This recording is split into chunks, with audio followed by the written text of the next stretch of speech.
Hello everyone, welcome to B technical electrical. तो आज के सेशन में मैं आपके लिए जो मैंने सीरीज स्टार्ट की थी सिलेक्शन सीरीज फॉर द महा ट्रांसको, तो उसी का पार्ट नंबर 74 लेके आया हूँ।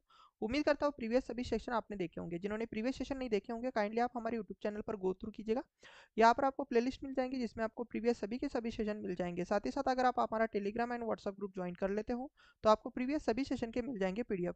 टेलीग्राम एंड व्हाट्सअप की ग्रुप जो अगर आपको ज्वाइन करना है तो मैं लिंक आपको डिस्क्रिप्शन साथ ही साथ कमेंट सेशन में अटैच करा दूंगा, सो दैट आप इजीली या हमारे दोनों भी ग्रुप ज्वाइन कर सकते हो। ठीक है। And before the starting the session मैं अपने बारे में थोड़ा सा इंट्रोडक्शन दे देता हूँ, सो दैट आपको ये पता रहे कि भाई साहब पढ़ा कौन रहा है, राइट ना। So myself upper accountant, I am engineer, teacher, educator and mentor. साथ ही साथ मैंने गेट प्राइस क्रैक हुई 18, 19 एंड 20 इन इलेक्ट्रिकल इंजीनियरिंग। और मेरा इन 4 एग्जाम में सिलेक्शन हुआ है असिस्टेंट इंजीनियर इन महाट्रांस को, असिस्टेंट इंजीनियर इन महाजन को, जूनियर इंजीनियरिंग महाजन को एंड जूनियर इंजीनियरिंग महाडिस को। बट उससे भी ज़्यादा इंपॉर्टेंट मुझे लगभग सारे मतलब मैं बोलता हूँ कि 5 साल से भी ज़्यादा teaching experience in both offline as well as online field. And I am a gold as well as silver educator in one of the edtech company of the Bangalore. ठीक है। एंड अगर मैं मेरे एजुकेशन के बारे में बता दूं तो मेरा डिप्लोमा एंड बीटेक हुआ है Walchand college of engineering Sangli से।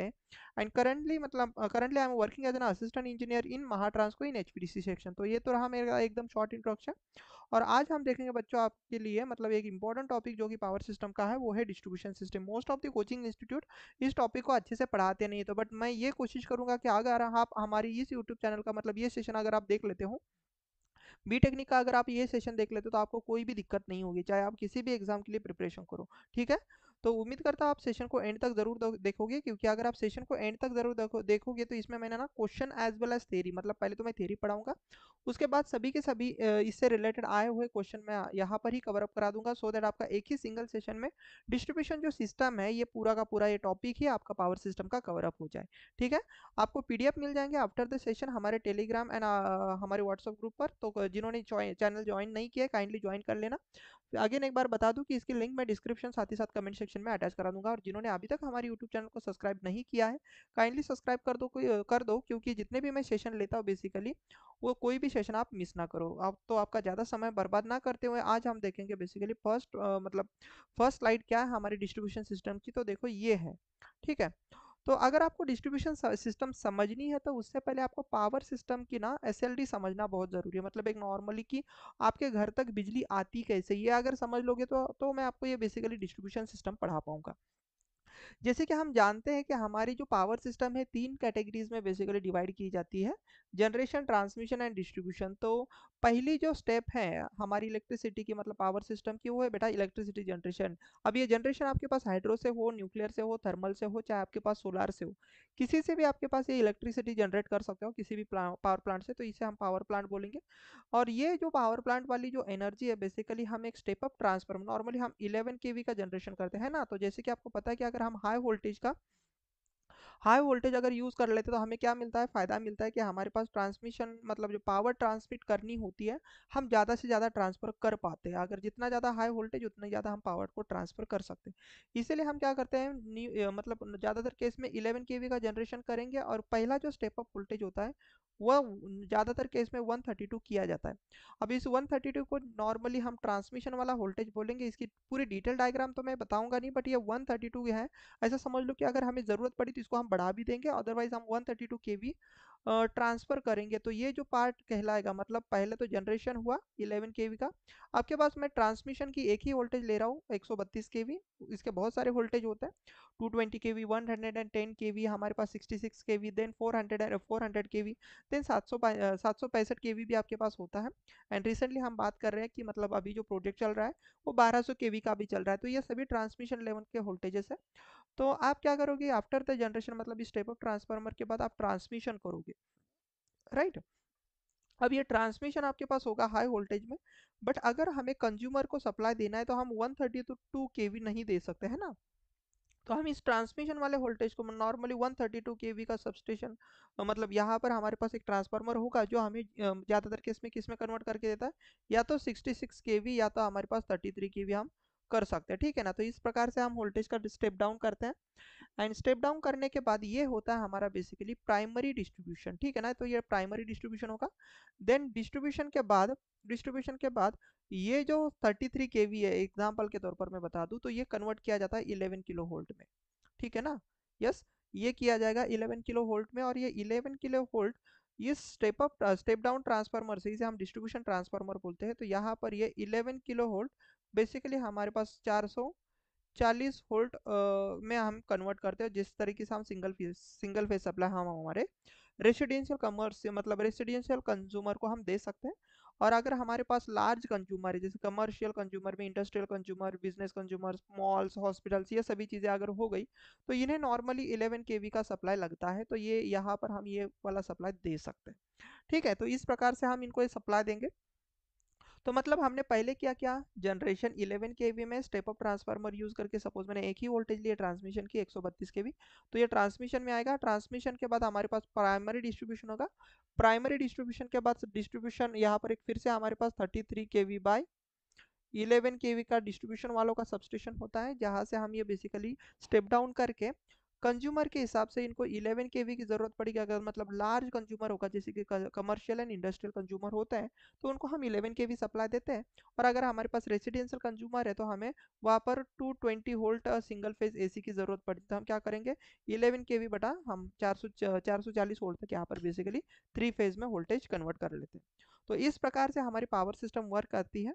ठीक है, तो हम बात करने वाले हैं कि ये डिस्ट्रीब्यूशन सिस्टम जो है, या फिर हमारी जो भी पावर सिस्टम है, ठीक है, तो इसको हम स्टडी क्यों करते हैं, इसका हमारा ऑब्जेक्टिव क्या है, बेसिकली क्यों हम पावर सिस्टम को डिजाइन किए। तो पहला जो ऑब्जेक्टिव अगर मैं बता दूं आपको कि फर्स्ट ऑब्जेक्टिव पावर सिस्टम का होता क्या है, या फिर हमारे डिस्ट्रीब्यूशन सिस्टम का होता क्या है, तो मैं यही बोलूंगा कि हमारे पास reliable power supply to all the consumer.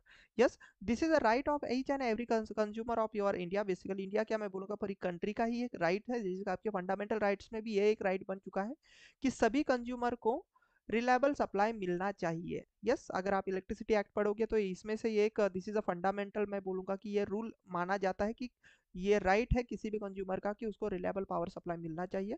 साथ ही साथ उसको यूनिफॉर्म वोल्टेज भी मिलना चाहिए। ऐसा नहीं कि किसी कंज्यूमर को ज़्यादा वोल्टेज, मतलब ज़्यादा इन द सेंस अच्छा खासा वोल्टेज मिल रहा है, और किसी दूसरे को, दूसरा एक कंज्यूमर है, उस कंज्यूमर को हमारे पास वोल्टेज थोड़ा सा फ्लक्चुएटिंग मिल रहा है। तो यूनिफॉर्म वोल्टेज मिलना ये भी सेकेंड राइट है। तो यही बेसिकली ऑब्जेक्टिव है हमारे पावर सिस्टम की, या फिर मैं बोलूँगा डिस्ट्रीब्यूशन सिस्टम के। राइट, तो अगर आपको कभी भी पूछा कि डिस्ट्रीब्यूशन सिस्टम के ऑब्जेक्टिव क्या है, फिर पावर सिस्टम के ऑब्जेक्टिव क्या, तो आप यही बोलना कि हमारा ऑब्जेक्टिव मतलब हमारे लिए सबसे इंपॉर्टेंट है भाई कंज्यूमर। तो कंज्यूमर को रिलायबल सप्लाई जाना ये, और यूनिफॉर्म सप्लाई जाना, मतलब हम ये बोलेंगे कि अवेबिलिटी, साथ ही साथ हम बोलेंगे क्वालिटी। यस ना, रिलायबिलिटी मतलब ये हम अवेलेबिलिटी रख रहे हैं, अवेबिलिटी साथ ही साथ रिलायबिलिटी ऑफ सप्लाई, ये हर एक कंज्यूमर का राइट है। तो यही कंज्यूमर के राइट्स फुलफिल करने के लिए हमारे मतलब हमारे कंज्यूमर की जो राइट है ना, उसे फुलफिल करना है हमें। तो वही हमारा बेसिकली ऑब्जेक्टिव होता है। तो कभी भी अगर किसी ने पूछा तो ये चीज़ बताना कि कंज्यूमर को रिलायबल एंड यूनिफॉर्म वोल्टेज देना ही हमारा सबसे पहला ऑब्जेक्टिव होता है। ठीक है, क्वालिटी के साथ साथ मतलब अवेबिलिटी के साथ साथ क्वालिटी सप्लाई देना, ये हमारा ऑब्जेक्टिव है। ठीक है, तो ये एग्जाम में तो पूछा नहीं जाएगा, but as a electrical engineer you should know this. Okay, then अगर मैं आगे बात करूं बच्चों, तो यहाँ पर मैं बात कर रहा हूँ कि आपके पास क्लासिफिकेशन ऑफ डिस्ट्रीब्यूशन सिस्टम की, जैसे कि हम आज डिस्ट्रीब्यूशन सिस्टम पढ़ रहे हैं ना, तो डिस्ट्रीब्यूशन सिस्टम के क्लासिफिकेशन को पढ़ना बहुत ज़्यादा जरूरी है। ठीक है, तो पहली जो डिस्ट्रीब्यूशन सिस्टम होती है वो हमारे पास डीसी डिस्ट्रीब्यूशन, और सेकेंड है वो एसी डिस्ट्रीब्यूशन सिस्टम। तो डीसी डिस्ट्रीब्यूशन जो है ना, वो कहाँ कहाँ पर हमें जरूरत पड़ती है, use in a substation and a generating station for the equipment protection. बिल्कुल, जितने भी कंट्रोल पैनल्स होते हैं सबस्टेशंस में, ठीक है, वो सभी के सभी बच्चों डीसी से ऑपरेट किए जाते हैं, एसी से ऑपरेट नहीं किए जाते। तो उस डीसी पैनल को कंट्रोलिंग, जो हम बोलें कंट्रोलिंग जो सप्लाई होता है, बेसिकली कंट्रोलिंग पैनल के लिए जो सप्लाई होता है वो डीसी होता है। तो वहाँ पर हमें बेसिकली डीसी सप्लाई की ज़रूरत पड़ती है, चाहे वो जनरेटिंग स्टेशन हो, चाहे आपके पास आपका नॉर्मल सबस्टेशन हो। तो हर जगह पर जितने भी कंट्रोल पैनल होते हैं वो डीसी बैटरी से बेसिकली हम डील कर लेते हैं, मतलब कंट्रोल करते हैं। तो डीसी डिस्ट्रीब्यूशन सिस्टम हम सबस्टेशन एंड जनरेटिंग स्टेशन में यूज़ कर लेते हैं। और जो एसी डिस्ट्रीब्यूशन है ये बेसिकली हम पब्लिक यूटिलिटी में यूज़ कर लेते हैं, जैसे कि आपके घर के सामने आपके पास डिस्ट्रीब्यूशन के पोल होंगे ना। यस, तो वहां पर एसी डिस्ट्रीब्यूशन होता है, आपके घर तक सप्लाई आ रहा है ना, तो ये पब्लिक यूटिलिटी के लिए आ रहा है। तो याद रखना, DC distribution substation and generating station में इक्विपमेंट के प्रोटेक्शन के लिए यूज़ किया जाता है, मैं बोलूँगा कि कंट्रोल पैनल के लिए यूज़ किया जाता है। एंड हमारे पास एसी डिस्ट्रीब्यूशन पब्लिक यूटिलिटी के लिए, या फिर मैं बोलूँगा कंज्यूमर के, मतलब जो भी कंज्यूमर है ना, इन द सेंस जो हम हमारे जैसे जो लोग होते हैं उनको सप्लाई जो मिलता है, उनको जो सप्लाई देना होता है ये एसी डिस्ट्रीब्यूशन का काम होता है। तो ये दो क्लासिफिकेशन है, AC distribution and DC distribution. ठीक है, तो उम्मीद करता हूँ आज के इस स्लाइड के ऊपर जितना भी मैंने चीज़ पढ़ाई है वो चीज़ आपको समझ में आ गई होंगी। हम देखेंगे नेक्स्ट स्लाइड में चीज़ें है क्या, ठीक है ना। यस, नेक्स्ट स्लाइड में अगर हम देखें तो देखो बच्चों, नेक्स्ट स्लाइड में मैंने यहाँ पर कुछ चीज़ें रखी हुई है जिससे आपको कुछ चीज़ें समझनी है। अगर मैं मेथड के बारे में बात करूं कि इसमें मेथड क्या है, कि मेथड ऑफ सोर्सेस की मेथड मतलब जो भी डिस्ट्रीब्यूशन सिस्टम है, ऑब्वियस सी बात है इसके लिए कुछ ना कुछ सप्लाई रहेगा और कोई ना कोई लोड रहेगा। तो अगर हम सोर्स किस प्रकार से इस डिस्ट्रीब्यूशन सिस्टम को कनेक्ट कर रहे हैं, इसके हिसाब से इसके तीन क्लासिफिकेशन आते हैं मेजरली। एक होता है source feed from one end, जिसे हम रेडियल सिस्टम भी बोलेंगे, मतलब ये डिस्ट्रीब्यूशन सिस्टम है, ये इस प्रकार से सप्लाई दे रहा है सपोज, राइट। बट इसके लिए जो सोर्स होगा वो एक ही जगह पर होगा, ठीक है ना। तो इसे हम बोलते हैं basically source feed from one and, एक ही एंड पर आप सोर्स लगाते हो, ठीक है। और यहाँ पर लोड आपके पास बहुत सारे कनेक्टेड होते हैं, इसे ही हम बेसिकली रेडियल सिस्टम बोलते हैं, जिसको हम डिटेल में आगे देखेंगे। दूसरा है कि हमारे पास source feed from both end, मतलब ऐसे ही सिस्टम रहेंगे बट जिसमें और एक सोर्स हम यहाँ से कनेक्ट करा देंगे। तो इसके फायदे और इसके डिसएडवांटेज, मतलब advantages as well as disadvantage हम आगे देखेंगे, बट फिलहाल हम क्लासिफिकेशन देख रहे हैं। तो पहला था कि source feed from one and only, and दूसरा है source feed from both end, मतलब दोनों एंड से आपके पास सप्लाई दिया जाएगा। और तीसरी चीज है हमारे पास ring main system. Ring main system में क्या होता है, नॉर्मली आप थोड़ा सा समझने की कोशिश करना, ये मैं चीज आपको आगे बताऊंगा कि लाइक दिस आपके पास क्या होते हैं, एक सिस्टम रहेगी, राइट। इस तरीके से सिस्टम रहेगी और यहाँ पर एक सप्लाई, यहाँ पर एक सप्लाई, यहाँ पर एक सप्लाई और यहाँ पर एक सप्लाई। और क्या होता है, ये सभी जनरेटर एक रिंग में कनेक्टेड होते हैं, एक रिंग में आपके पास ये सभी जनरेटर या फिर मैं बोलूंगा सोर्सेज बेसिकली कनेक्टेड होते हैं, इसे हम बोलेंगे रिंग मेन सिस्टम। इसके हर एक के अलग अलग एडवांटेजेस, अलग अलग डिसएडवांटेजेस है जिसे हम देखेंगे आगे। बट बेसिकली अगर मैं फिर से एक बार बता दूं तो तीन टाइप के मेथड से हमारे सोर्सेज से एसोसिएटेड, एक रहेगा source end from one end जिसे हम रेडियल सिस्टम बोलेंगे, source feed from both end जिस मतलब ये नॉर्मली है, और एक हमारे पास रिंग मेन सिस्टम, राइट ना। यस, तो हम इसमें से पहली चीज देखेंगे कि source feed from one end, source feed from one end मतलब रेडियल सिस्टम में होता क्या है। Source is radial system has only one source feeding power to all the loads. जैसे कि आप यहाँ पर देख रहे हो कि ये सोर्स है, जैसे आपको यहाँ पर जनरेटर दिख रहा है, बट जैसे कि मैं बात करूँ ये जनरेटिंग स्टेशन है, तो देखो इसके लिए एक लोड है, इसके लिए एक लोड है, इसके लिए एक लोड है, इसके लिए एक लोड है। सभी लोड आपके पास देखो एक सिंगल लाइन है, सिंगल लाइन मतलब रेडियल है, उससे कनेक्टेड है, मतलब ये सोर्स इसको भी सप्लाई दे रहा है, इसको भी दे रहा है, इसको भी दे रहा है, इसको भी दे रहा है, बट एक सिंगल लाइन में दे रहा है, ठीक है ना। यस, इसमें एक ही सोर्स है और बहुत सारे कंज्यूमर इससे एसोसिएटेड है। तो इसी में एडवांटेज है, देखो इसमें एक एडवांटेज आपको मिलता है, वो ये है कि number of lines are less so that power losses are less. बिल्कुल, देखो इसमें मेन लाइन अगर हम देखें तो यही है, मतलब जो मेन हम फीडर इसको बोलते हैं, नॉर्मली फीडर आपको समझ में आ जाएगा आगे क्या होता है। तो ये जो लाइन है ना वो एक ही है। अगर एक ही लाइन है इसमें तो बेटा इसमें जितने लाइन कम उतने कॉपर लॉसेस कम, या फिर मैं बोलूंगा उतने बेसिकली हमारे पास लॉसेस कम। दूसरा एडवांटेज क्या है, it is used as a load frequency control in AC system. ये यहाँ पर आपको नहीं समझ में आ जाएगा, जब आप कभी लोड फ्रीक्वेंसी कंट्रोल ये टॉपिक पढ़ोगे पावर सिस्टम में तभी आपको ये चीज़ समझ में आ जाएंगे। बट ये इस पॉइंट को थोड़ा सा याद रखना कि इसका एडवांटेजेस हम कहाँ पर करते हैं, लोड फ्रीक्वेंसी कंट्रोल, ठीक है।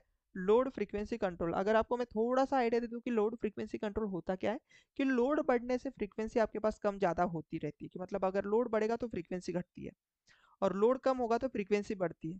तो ऐसी जगह पर हम इस प्रकार का बेसिकली अगर रेडियल सिस्टम आप यूज कर ले तो वो जो प्रॉब्लम है वो आप थोड़ा सा कम ज़्यादा कर सकते हो। मतलब जैसे कि लोड बढ़ा तो आपकी फ्रीक्वेंसी घटेगी ना, लोड बढ़ने से याद रखना, लोड बढ़ने से फ्रीक्वेंसी घटती है। तो हम क्या करेंगे, फ्रीक्वेंसी घटी है ना, तो हमें अगर फ्रीक्वेंसी मेंटेन करनी है तो हम लोड को डिस्कनेक्ट कर देंगे, लोड बढ़ा है ना तो लोड को हम डिस्कनेक्ट कर देंगे, तो इस प्रकार से फ्रीक्वेंसी हमारे पास फिर से बढ़ जाएंगी। तो in this way we are basically managing the frequency, right ना। इस तरीके से हम फ्रीक्वेंसी को मैनेज करते हैं, ठीक है। तो ये दो एडवांटेजेस है बच्चों इसमें, कि इसमें सिंगल लाइन होने की वजह से पावर लॉसेस कम होते हैं, साथ ही साथ लोड फ्रीक्वेंसी कंट्रोल में इसको हम यूज कर लेते हैं। बट इसमें डिसएडवांटेजेस है जिसे आप देखेंगे। डिसएडवांटेजेस क्या है, consumer who is far away from the source and experience the low voltage. बिल्कुल, अब देखो ये एक सोर्स है और ये लास्ट कंज्यूमर जो है ना इसको कम सप्लाई मिलेगा, क्यों, क्योंकि आपको भी पता है कि बच्चों सीरीज सर्किट में क्या होता है, वोल्टेज का ड्रॉप होता है। तो यहाँ तक ये कंज्यूमर है, तो ये कुछ वोल्टेज ले लेगा। तो एग्जाम्पल के तौर पर मैं एक नंबर बहुत आसान लेता हूँ कि सपोज दिस इज 100 वोल्ट, इसने 10 वोल्ट ले लिया, तो फिर इसके पास कितना रहेगा 90 वोल्ट। इसके पास इसने भी सपोज 10 वोल्ट ले लिया, तो इसके पास कितना रहेगा 80 वोल्ट। और इसने भी सपोज उसमें उसमें का 10 वोल्ट ले लिया, तो इसके पास 70 वोल्ट रहेगा। तो मैं बात ये बताने की कोशिश कर रहा हूँ कि इसमें क्या होता है कि जो जो आपके पास कंज्यूमर बहुत दूरी पर होता है सोर्स से बहुत दूरी पर होता है, वो बेटा एक प्रॉब्लम फेस करता है, और वो है हमारे पास कौन सा प्रॉब्लम? वो प्रॉब्लम है हमारे पास ये वाला कंज्यूमर लो वोल्टेज का शिकार बन जाएगा। ठीक है ना? तो ये प्रॉब्लम बहुत ही मतलब प्रॉब्लमेटिक है, क्योंकि इसमें हमने भेदभाव किया। कैसे? देखो, मैंने पहला ही राइट क्या बोला था? पहला ही राइट ये बोला था कि दो राइट बोले थे मैंने कि दो ऑब्जेक्टिव क्या है हमारे पास डिस्ट्रीब्यूशन सिस्टम के।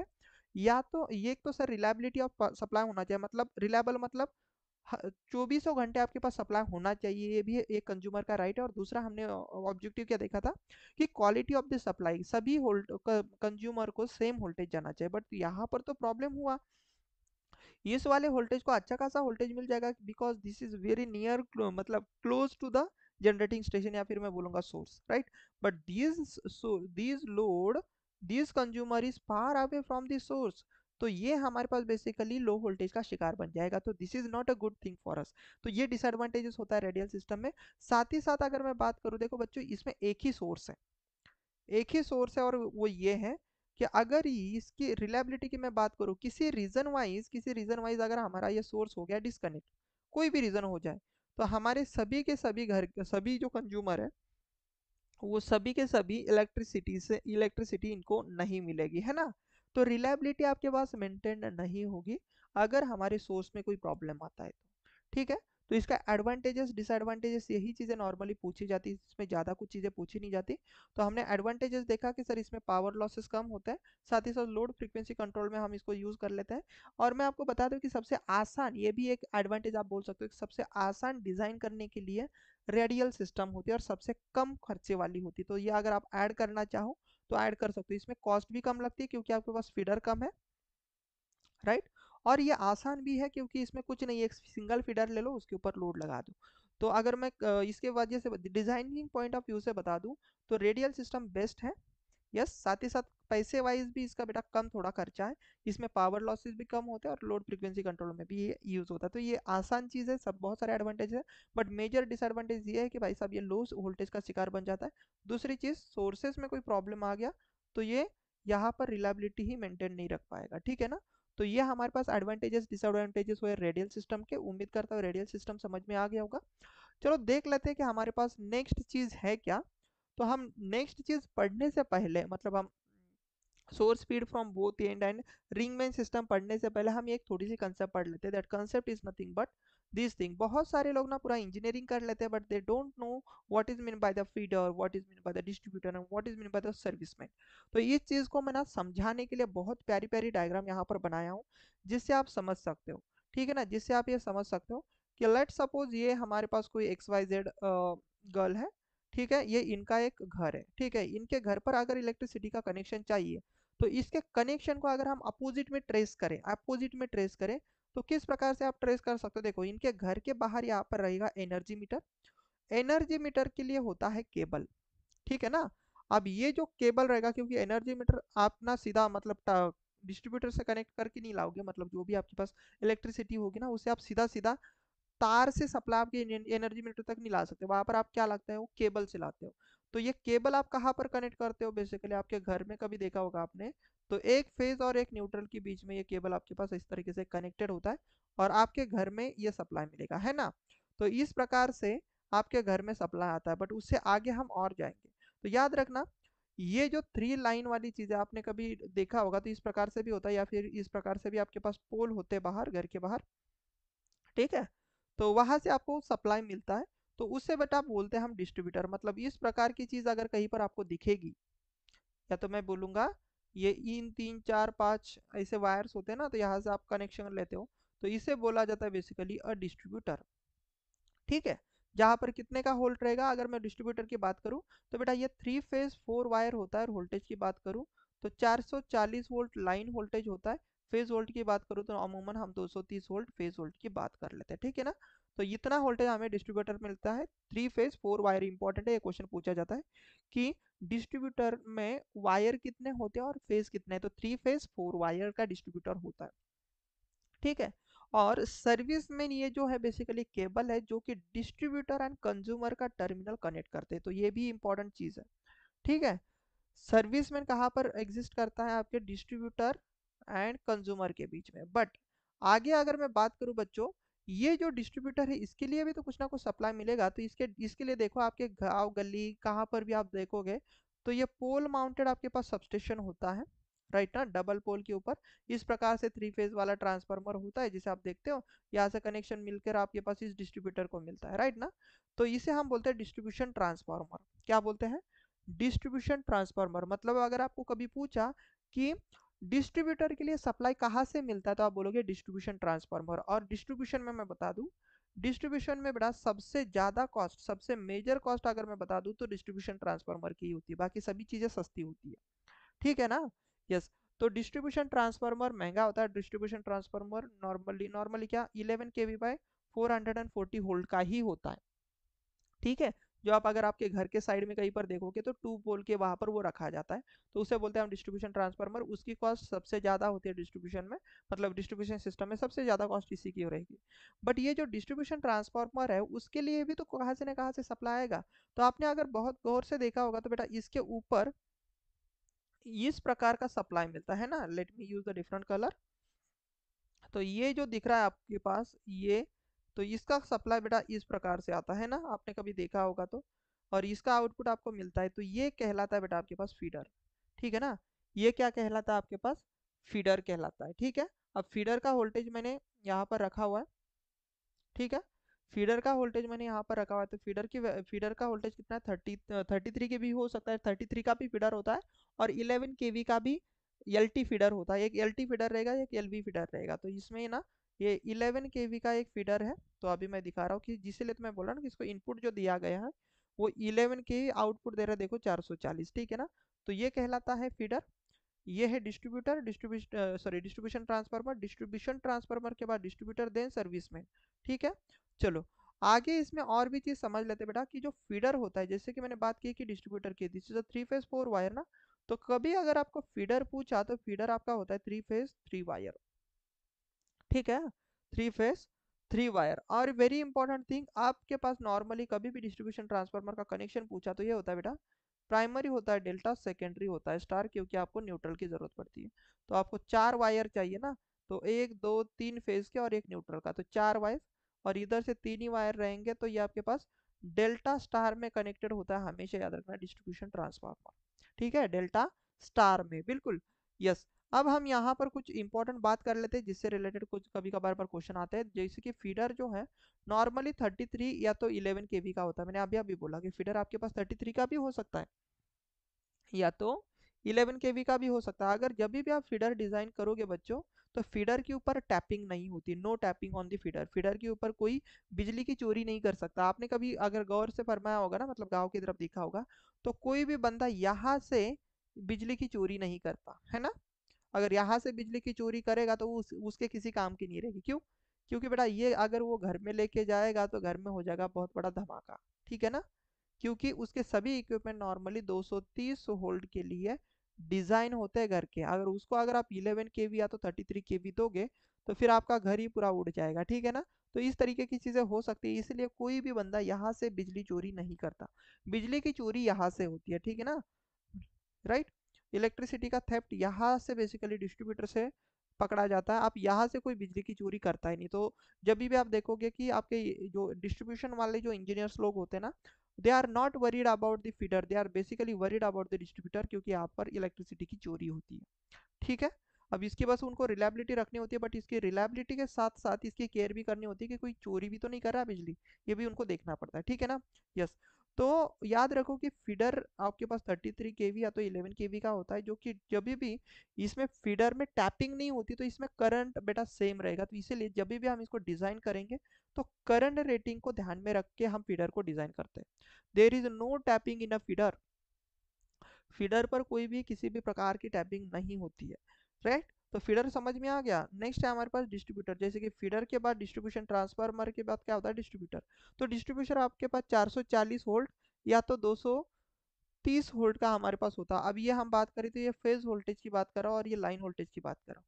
तो अब जब भी हम इसको डिजाइन करेंगे बच्चा, ठीक है, डिजाइन करेंगे तो डिस्ट्रीब्यूटर को ना डिजाइन करते वक्त वोल्टेज ड्रॉप के रिस्पेक्ट में देखा जाता है कि वोल्टेज ड्रॉप सभी में मतलब इसमें कम से कम हो, क्योंकि ये कंज्यूमर को इसमें अगर वोल्टेज ड्रॉप ज्यादा हुआ, ध्यान से देखो, फीडर में वोल्टेज ड्रॉप ज्यादा हुआ ना तो कंज्यूमर को वोल्टेज कम मिल सकता है, कंज्यूमर को वोल्टेज कम मिल सकता है। तो इसीलिए जब भी डिस्ट्रीब्यूटर की बात कर रहा था मैं, डिस्ट्रीब्यूटर डिजाइन किया जाता है ना तो वोल्टेज ड्रॉप के करस्पॉन्डिंग देखा जाता है, और जब हम फीडर को डिजाइन करेंगे तो करंट के रिस्पेक्ट में देखेंगे।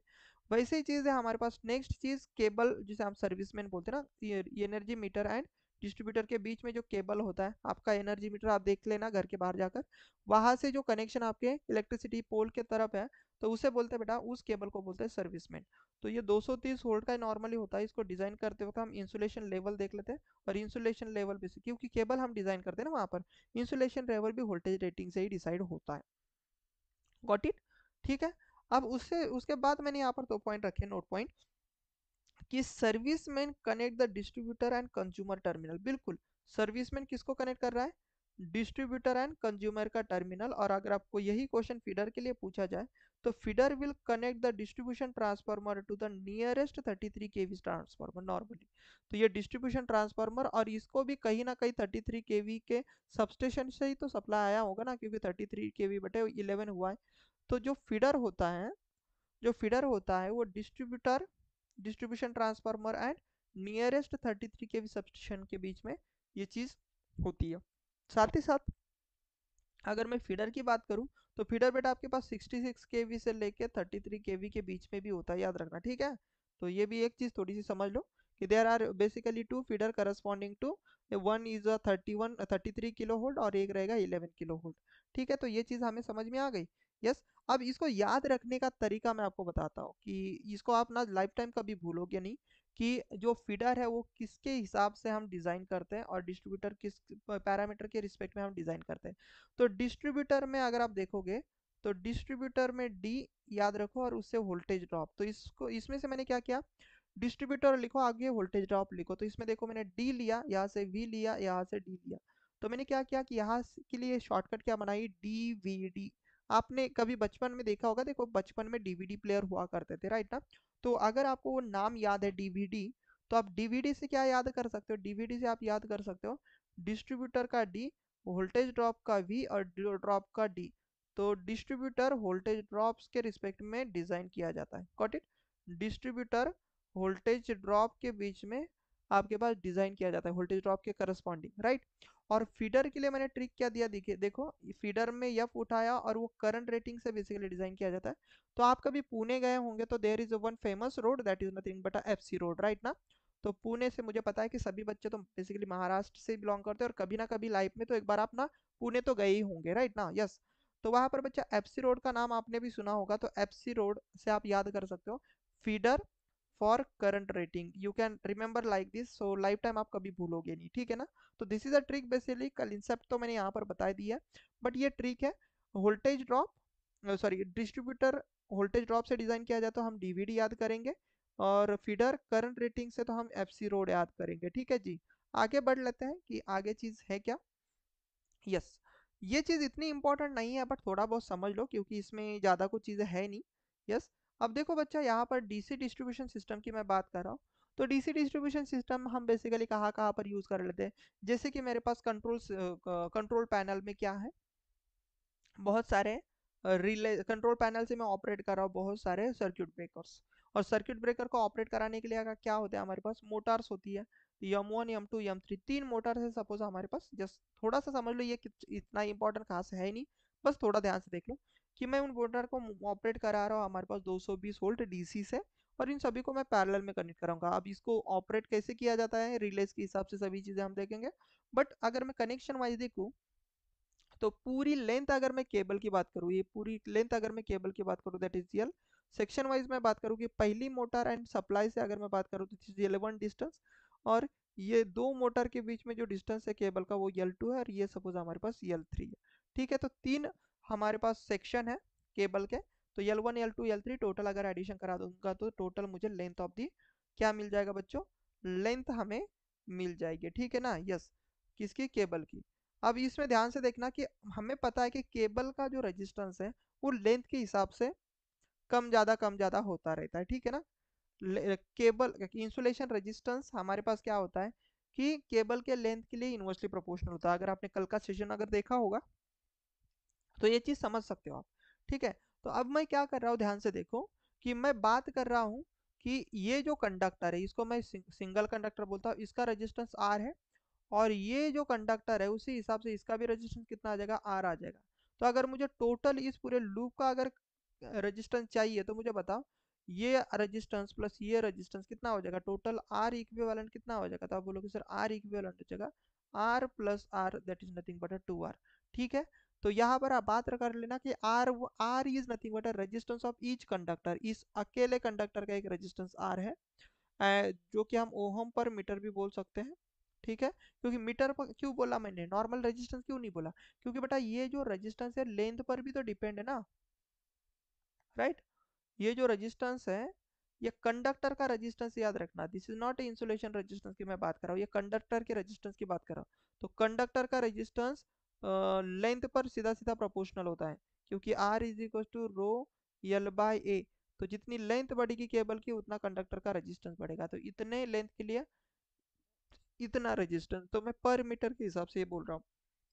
तो इतने लेंथ के लिए कितना रहेगा, 2R, सॉरी आर रहेगा। तो दोनों को अगर मैं मिला दूं पूरे केबल लूप के लिए, अगर मैं इक्विवेलेंट रेजिस्टेंस की बात करूं तो R plus R that is nothing but 2R हमारे पास हो जाएगा।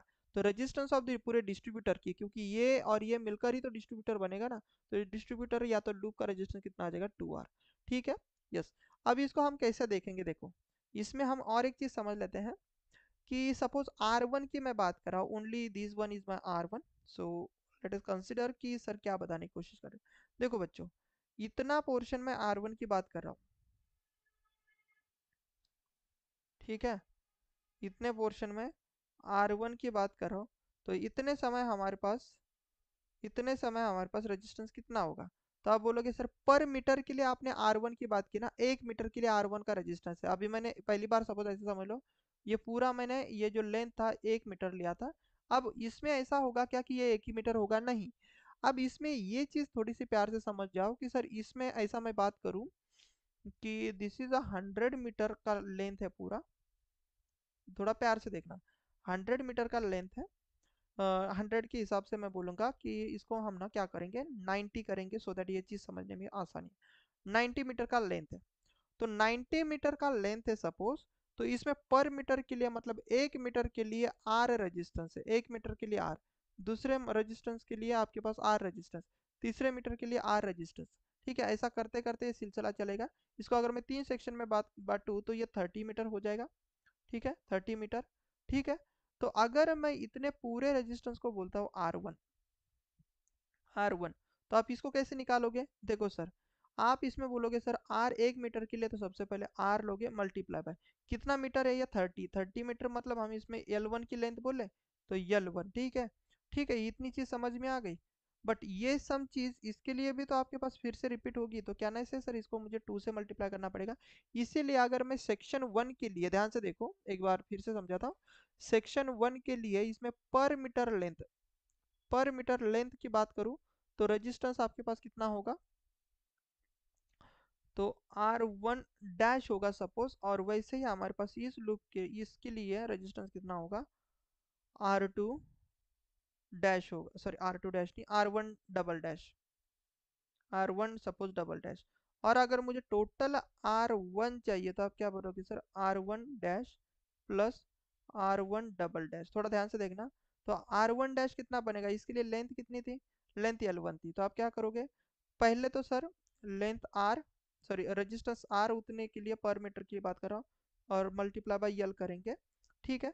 तो ये चीज़ हमारे पास बन जाएगी, L1 करना पड़ेगा प्लस, इसके लिए कितना आ जाएगा सर, रेजिस्टेंस उतना ही रहेगा, R1 R1 R1 आर बोलेंगे, और मल्टीप्लाई भी सर लेंथियन। तो ये आपके पास टोटल R1 कितना बनेगा, R1 बनेगा सर 2 × R L1। तो इस प्रकार से आप R1 निकाल सकते हो, गॉट इट। यस, तो इतना हमारे पास R1 मिला। अब दूसरी चीज थोड़ा प्यार से समझ जाओ, जिनको नहीं समझ में आ रहा आप यहाँ पर देखो, देखो बच्चों, अब हमारे पास कितना है कि मैं इसको एक सेक्शन बोलता हूँ। ये आपके एग्जाम पॉइंट ऑफ व्यू से तो इम्पोर्टेंट नहीं, बस समझ लो थोड़ा सा। अब ये दो सेक्शन लिए मैंने, फिर से दो सेक्शन लिए, इतना और इतना। इसकी लेंथ है L2, इसकी लेंथ कितनी है, L2 है सपोज, ठीक है। अब थोड़ा सा प्यार से समझो कि इसकी लेंथ L2 है ना। अब इसके लिए मैं क्या बोलता हूँ, this is my R2 dash and this is my R2 double dash. तो आपका टोटल टोटल रेजिस्टेंस कितना रहेगा, तो आप बोलोगे R2 होगा R2 dash plus R2 double dash. अब मुझे बोलो कि इस समय बेटा लेंथ कितनी होगी। इसके लिए यार देखो, पर मीटर लेंथ तो R ही होगा, बट लेंथ अगर मैं L2 के लिए निकालू तो देखो, पर इतने के लिए हमारे पास लेंथ, हमारे पास L2 है ना, तो मुझे इन दोनों का मल्टी प्रोडक्ट करना पड़ेगा। इन दोनों का इन द सेंस, यहाँ पर यूनिट का रेजिस्टेंस कितना है, यस, मतलब पर मीटर के लिए आर रेजिस्टेंस है ना, पर मीटर के लिए आर रेजिस्टेंस, तो यल मीटर के लिए कितना आ जाएगा, L2 इंटू L2 मीटर के लिए कितना आ जाएगा, L2 इंटू पर रेजिस्टेंस, मतलब रेजिस्टेंस, राइट ना। तो in this way you can say sir here is R, और यहाँ पर आ जाएगा L2। So you can write over here 2 into R into L2, है ना। तो ये आपके पास चीज बन गई। अब वैसे हमारे पास फाइनल फॉर्मूला क्या बनेगा, उस चीज को देखो। अब R3 के लिए क्या चीजें बनेगी, तो R3 के लिए क्या बनेगी चीजें, देखो R3 यहाँ पर है, ठीक है ना। ये R3 यहाँ पर है suppose, over here and over here. तो आप क्या बोलोगे इसके लिए, R3 dash and here it is my R3 double dash. तो आपका टोटल रेजिस्टेंस कितना बनेगा, R3 dash plus R3 double dash, got it. अब पर यूनिट लेंथ के लिए रेजिस्टेंस कितना है, तो आप बोलोगे सर R। अब यहाँ पर लेंथ कितनी है, L3, तो यू कैन से हियर इट इज L3। और वैसे ही हाफ पोर्शन के लिए, नीचे हाफ पोर्शन के लिए कितना आ जाएगा R, और यहाँ पर आ जाएगा L3। तो टोटल कर लोगे तो कितना आ जाएगा 2R L3। तो this thing is basically L3, this thing is basically your R3। Got it everyone, yes. तो इस प्रकार से ये जो हमने रिजल्ट निकाले हैं वो बेसिकली निकले हैं, कौन से, यस, ये वाले कि R2, एक second, R R2 is equal to, ये चीज बन जाएगी हमारे पास R इंटू L2, और R3 के लिए ये चीज बन जाएगी। तो in this way basically we are calculating the all the result, right. अब इसके ऊपर कभी क्वेश्चन आए नहीं है, बट जस्ट मैं आपको ये चीज समझा रहा था, ठीक है ना। अब मैं अगर आपको ना समझाता तो आप बोलते कि सर ये क्यों पढ़ा रहे हो, बट इंपॉर्टेंट है बेटा, क्योंकि डीसी डिस्ट्रीब्यूशन सिस्टम में ये R1 R2 R3 ये चीज आपको निकालने के लिए आ सकती है। They are providing the per unit resistance and length, and basically they are asking the how much the basically the resistance, so you in this way we can calculate the resistance, ठीक है, okay. तो अगर पर unit resistance आपको दिया जाए, ध्यान से देखो, पर यूनिट रेजिस्टेंस दिया जाए और टोटल ये L1 L2 L3 ये चीज दी जाए, तो अगर आपको पूछा कि बताओ भाई इतने में R1 कितना है, R कितना है, R3 कितना है, तो फिर आप इस प्रकार से निकाल सकते हो। तो ये चीज आपको जस्ट पता होनी चाहिए, ठीक है। चलो जी, नेक्स्ट आगे बढ़ लेते हैं कि आगे इस स्लाइड में है क्या। अब डीसी डिस्ट्रीब्यूशन सिस्टम को ना हम थोड़ा प्यार से और समझेंगे। वो तो रेजिस्टेंस वाली चीज हुई हुई, बट इसको थोड़ा सा हम और समझेंगे, जिसमें हम क्या कर रहे हैं अभी, रेडियल सिस्टम को डिटेल में देखेंगे, क्योंकि मोस्टली रेडियल सिस्टम से ही क्वेश्चन बनते हैं। और जितने भी आपके पास क्वेश्चन बनेंगे ना, मोस्टली रेडियल सिस्टम से ही आपके पास क्वेश्चन बनते हैं। तो हम ये जो वन एंड फीडर जो था ना, मतलब एक साइड से आप जो सप्लाई दे रहे थे, एक साइड से सप्लाई देकर हम बेसिकली इसको मतलब एनालिसिस करेंगे। तो देखो ये जो वन एंड है इसके ऊपर मैंने सप्लाई दिया, दूसरे एंड के ऊपर हमारे पास सप्लाई नहीं है, यहाँ पर ये सप्लाई, तो this is a one and feed, या फिर मैं बोलूँगा रेडियल सिस्टम। अब इसको थोड़ा सा एनालिसिस कर लेते हैं, क्योंकि अगर ये चीज़ समझ में आ गई ना, तो देन बच्चों आपके पास ना, आपके लिए कोई भी चीज़ डिफिकल्ट नहीं है इसमें। अब मैं मान रहा हूँ कि इधर से जाने वाला करंट, ध्यान से देखो, इधर से जाने वाला करंट कुछ तो रहेगा, बट उससे पहले मैं इस थोड़ा अपोजिट बताता हूँ। देखो इस वाले लाइन में करंट है I3, इधर करंट जा रहा है कितना, I3। मुझे बताओ यहाँ पर I3 है, थोड़ा प्यार से समझो कि अगर करंट यहाँ पर I3 है बच्चों, यहाँ पर करंट I3 है, ये I3 गया, तो इधर से भी तो I3 आया होगा। और इधर अगर हमारे पास सपोज I2 गया है, तो with the help of KCL, with the help of KCL मुझे बता दो, KCL के हिसाब से इधर I3 गया, इधर I2 गया, तो यहाँ का करंट कितना रहेगा, तो आप बोलोगे सर ये आउट गोइंग करंट का एडिशन ही रहेगा, I2 R2 plus R3, that will B over here. Got it? समझ में आया कि नहीं आया? यस, I2 प्लस I3 is nothing but here it is your I2 into I3, I2 प्लस I3। अब इसमें से मैं यहाँ पर मान रहा हूँ कि यहाँ पर जा रहा है सपोज हमारे पास I1 करंट, ठीक है, इधर जा रहा है I1 करंट। तो अगर मैं KCL लगा दूं इस पॉइंट के ऊपर, तो आपको क्या बोलना का सर पड़ेगा, सर इधर I1 करंट जा रहा है नीचे, इधर I1 करंट, इधर जा रहा है I2 प्लस I3। तो यहाँ पर अगर मैं क्वेश्चन पूछूं आपको बच्चों, यहाँ पर क्वेश्चन पूछूं, तो that will B I1 plus I2 प्लस I3 होगा कि नहीं होगा? यस। तो ये चीज अगर आपको समझ में आ गई, देन आपको कुछ भी चीज इसमें परेशान करने जैसी है ही नहीं, ठीक है ना? कोई भी चीज आपको परेशान नहीं कर सकती। अब अगर मैं आपसे पूछूं, थोड़ा ध्यान देना, इस वाले पॉइंट को मैं बोलता हूँ point number A, this is node number A, this is node number B, this is node number C, this is node number D. अब देखो यहाँ पर होगा क्या, अब देखो बच्चों यहाँ पर होगा क्या, यहाँ पर कुछ ज्यादा चीज डिफिकल्ट होगी नहीं, यहाँ पर कुछ ज्यादा चीज डिफिकल्ट होगी नहीं। यहाँ से आपने सीधा सीधा ये वोल्टेज, ये वाला वोल्टेज यहाँ पर कनेक्ट किया, तो अगर मैं आपसे इस नोड नोड के ऊपर वोल्टेज पूछूं, तो आप क्या बोलोगे, sir here it is your V A node, V A voltage होगा, ठीक है। तो आपने क्या किया है कि सप्लाई वोल्टेज सीधा सीधा वी ए पर इंजेक्ट किया है, तो पहला कंक्लूजन आपका क्या रहेगा, sir V A is equal to V voltage होगा सर। तो ये कंक्लूजन समझ में आया कि नहीं आया?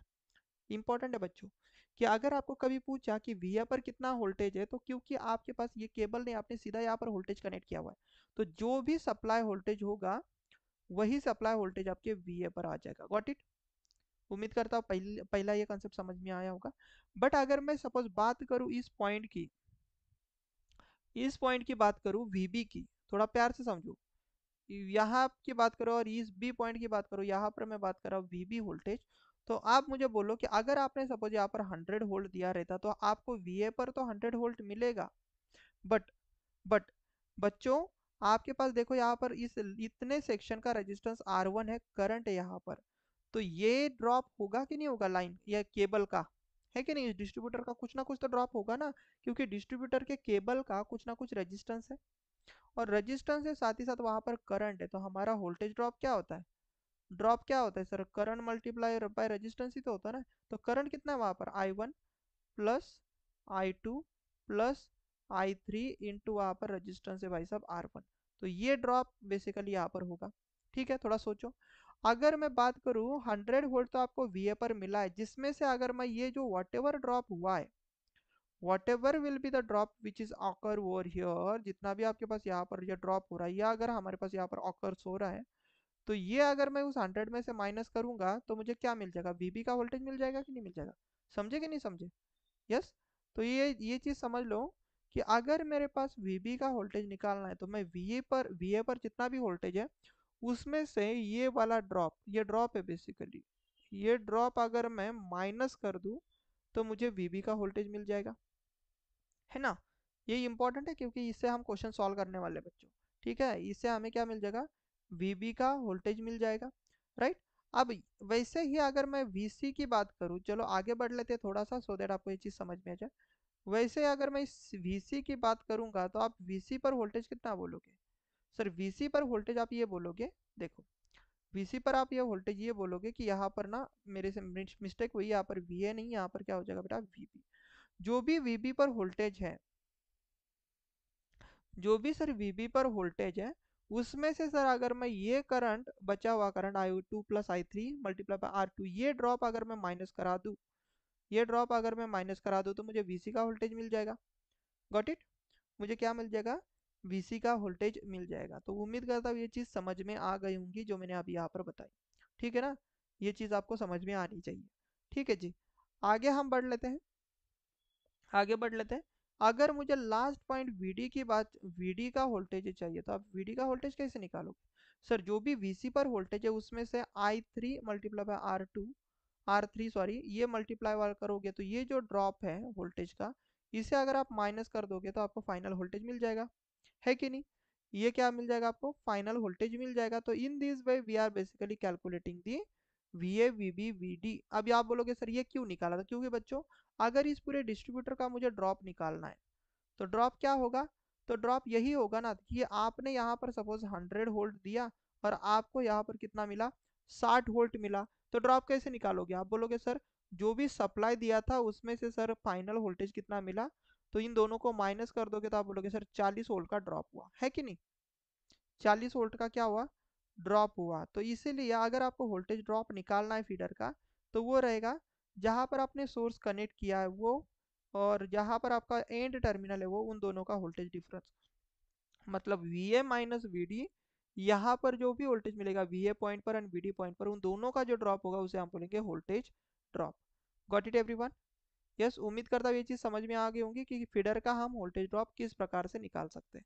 ठीक है, अब ये तो चीज़ हुई, बट उसके साथ साथ ही आप यहाँ पर और एक पॉइंट बोल सकते हो कि अगर ये तो है, देखो इस प्रकार से तो हम वोल्टेज ड्रॉप निकाल सकते हैं, बट इसके अलावा भी हम और एक तरीके से वोल्टेज ड्रॉप निकाल सकते हैं। आप क्या करोगे, देखो ये वाला ड्रॉप प्लस ये वाला ड्रॉप प्लस ये वाला ड्रॉप कर दोगे, तो ये भी तो पूरे फीडर का वोल्टेज ड्रॉप ही है, राइट? तो in another way we can say that यहाँ पर मैं पॉइंट लिख सकता हूँ, और करके लिखना कि अगर आपको डिस्ट्रीब्यूटर का वोल्टेज ड्रॉप लिखना है तो आप क्या कर सकते हो, समेशन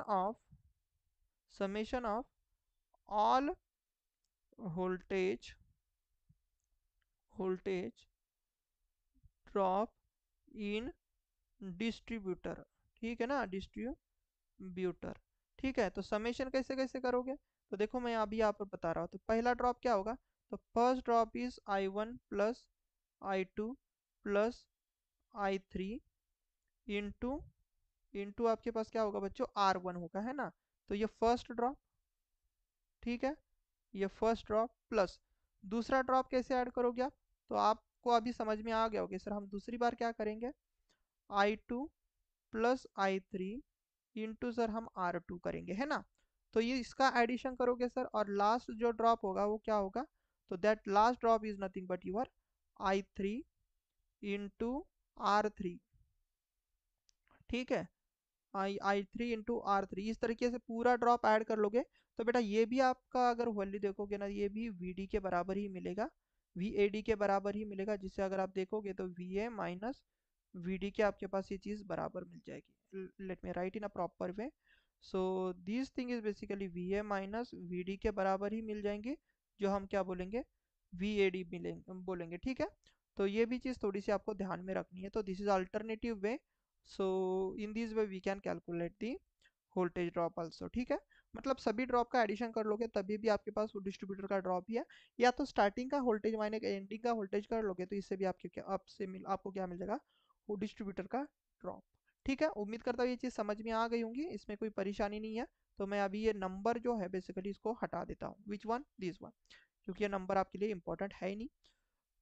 उम्मीद करता हूँ ये स्लाइड समझ में आ गई होंगी। चलो इससे रिलेटेड एक क्वेश्चन है, इस क्वेश्चन को हम देख लेते हैं। ठीक है, इस क्वेश्चन को हम देख लेते हैं। अब इस क्वेश्चन में पूछा क्या है, देखो इस क्वेश्चन में बोला गया है कि find the voltage eight D and distributor voltage drop, मतलब डिस्ट्रीब्यूटर का वोल्टेज का ड्रॉप, साथ ही साथ हमें वोल्टेज एट डी निकालना है। तो हमें देखो वीडी निकालना है, तो आपको पता है कि अगर मुझे वीडी निकालना है तो वीडी निकालने के लिए आपको वीसी पता होना चाहिए, जिसमें से हम यहाँ का कुछ ना कुछ ड्रॉप माइनस कर देंगे। और वीसी निकालने के लिए हमें वीबी पता होना चाहिए, तो वीबी में से अगर मैं ड्रॉप माइनस कर दूँ तो मुझे वीसी मिलेगा। और वीबी निकालने के लिए मुझे वीए पता होना चाहिए, जिसमें से अगर मैं ये ड्रॉप माइनस कर दूंगा तो मुझे वीबी मिलेगा। ठीक है ना, चलो मैं इसको ना थोड़ा आराम आराम से आपको समझाता हूँ। मुझे बताओ सबसे पहले यहाँ पर सोर्स कहाँ पर कनेक्टेड, तो आप बोलोगे सर सोर्स हमारा इस पॉइंट के ऊपर कनेक्टेड है। ठीक है ना, और अगर मैं आपसे पूछूं कि पॉइंट ए पर VA पर कितना वोल्टेज होगा, तो आप देखते ही बता दोगे सर VA पर है 220 वोल्ट, सर कोई ड्रॉप नहीं। ठीक है, अब उसके साथ साथ ही इधर देखो, ये I3 की वैल्यू कितनी है, I3 की वैल्यू है सर हमारे पास 20। तो इधर जाने वाला करंट भी कितना रहेगा, तो I3 की वैल्यू यहाँ पर है ना, which is nothing but your I3, जिसकी वैल्यू कितनी होनी चाहिए, 20 एम्पियर, है ना। अब 20 एम्पियर इधर है, इधर 15 एम्पियर है, तो कायदे से इन दोनों का एडिशन मतलब करंट कितना होना चाहिए, 15 और 20 35, है ना। तो here it will be your 35 ampere. ठीक है, और 35 इधर जा रहा था ना बच्चों, ये 35 है, ये 20 था, थोड़ा प्यार से देखो। तो 35 इधर है, 10 इधर है, तो ओवरऑल ये करंट कितना रहेगा, how much, 35 plus 10 that will B of 45, right ना। 45 इतना इस प्रकार से हम बोल सकते हैं। तो ये 45 हमें मिल गया, ठीक है ना। 45 हमें मिल गया। अब हम क्या करेंगे, सबसे पहले तो हम वोल्टेज ड्रॉप निकाल लेंगे। वोल्टेज ड्रॉप का मैं आसान तरीका बताता हूँ। अब मैं पहले सेकेंड मेथड पहले यूज़ कर लेता हूँ। यहाँ पर मैं यूज़ करूँगा मेथड नंबर 2 पहले, देन मैं आपको यहाँ से भी क्वेश्चन देखो कितने आसानी से सॉल्व हो रहा है मैं बता रहा हूँ।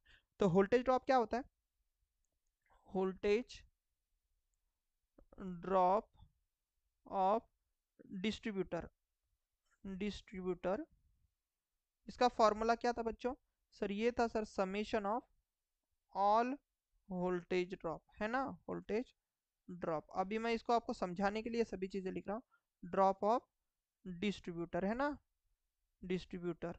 अब देखो बच्चों इसको हम कैसे निकालेंगे।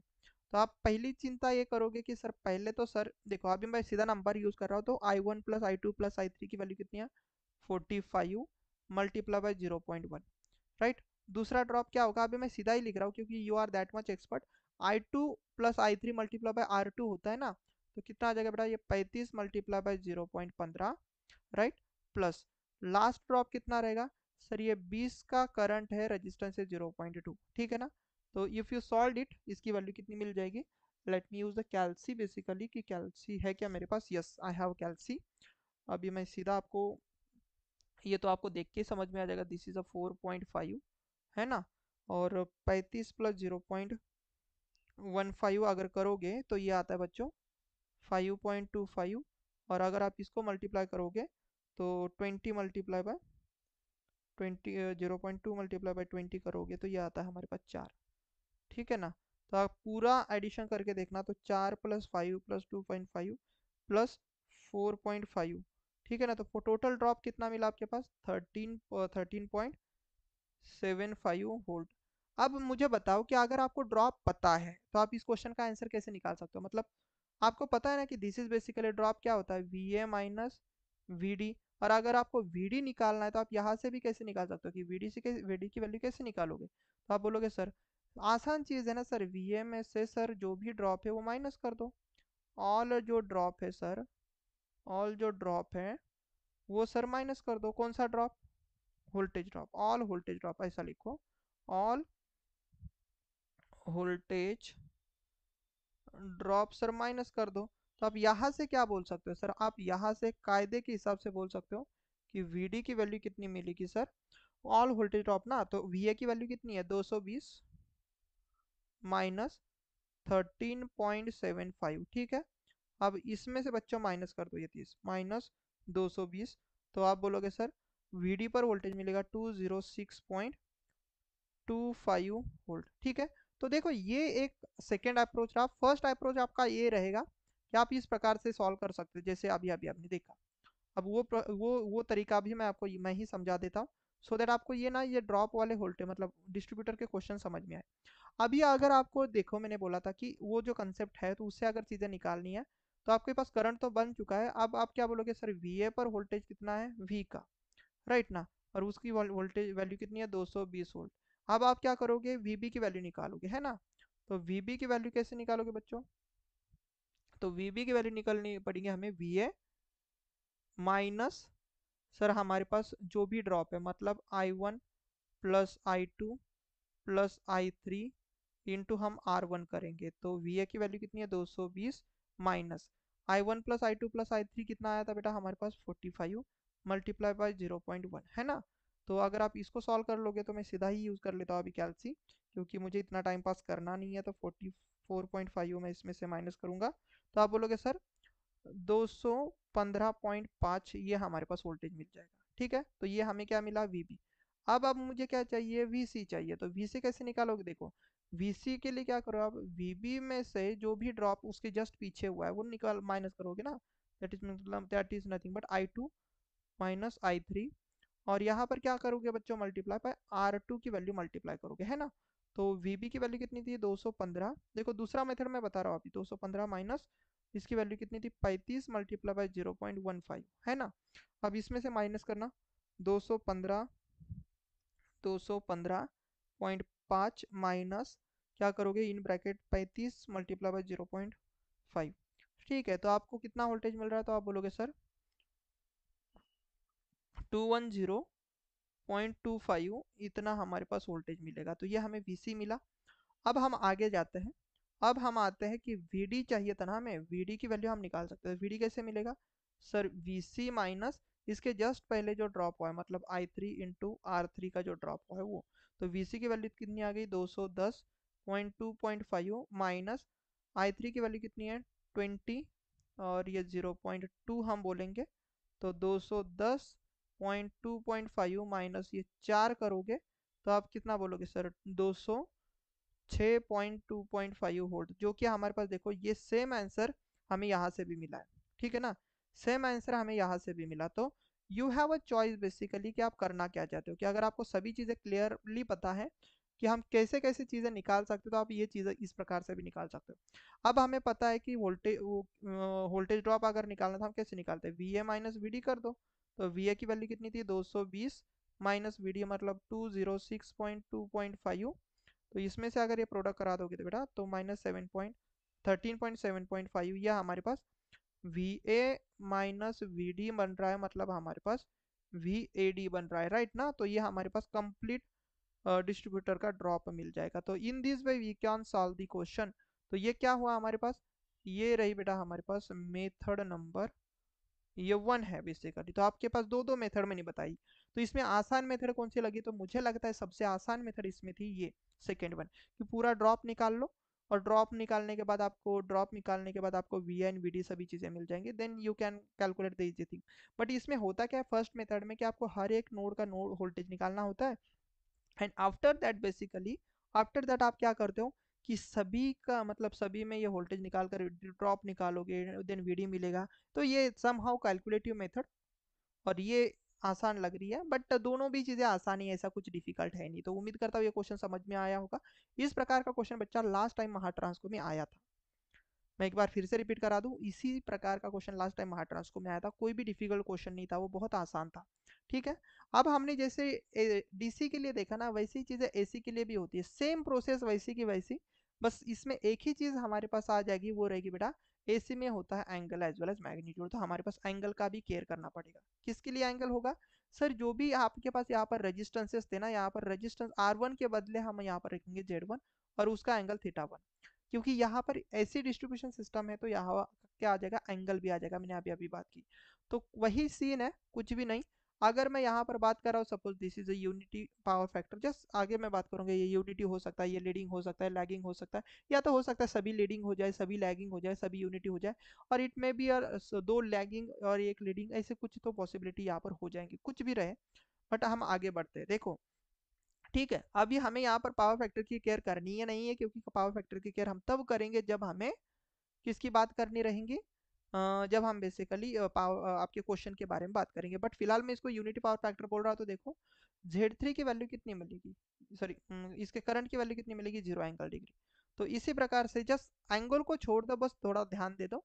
यूनिटी पावर फैक्टर है तो Z3 की वैल्यू देखो, आप बोल सकते हो सर ये तो हमें 0 डिग्री मिलेगी, क्योंकि यूनिटी पावर फैक्टर है।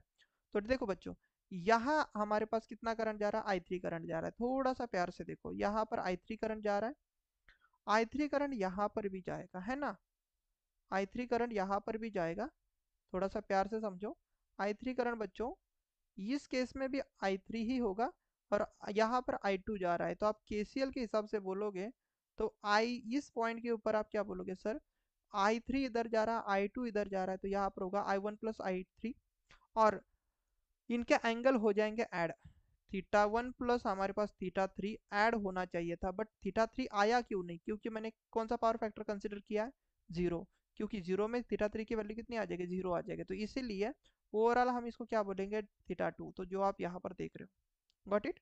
θ2, गॉट इट ना। तो ये थोड़ा समझने की कोशिश करना, ये ज़्यादा डिफिकल्ट है ही नहीं, बहुत आसान चीज़ है ये।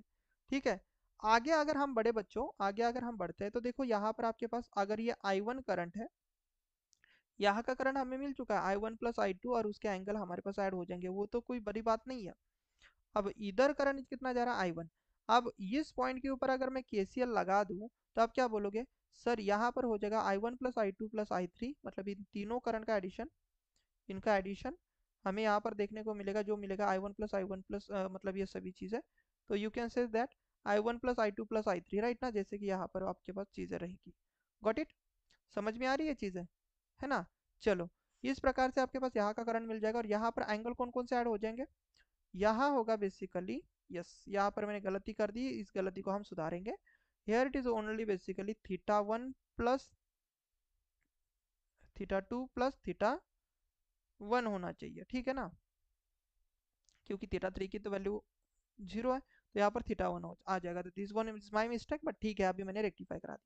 अब सेम सीन यहाँ पर भी होगा बच्चों, अगर मैं इस नोड के ऊपर, क्योंकि करंट का तो सीन हो गया, इस नोड के ऊपर अगर मैं VA बोलता हूँ तो VA पर वोल्टेज कितना आ जाएगा, जो भी सप्लाई वोल्टेज है, तो VA is equal to supply voltage, right.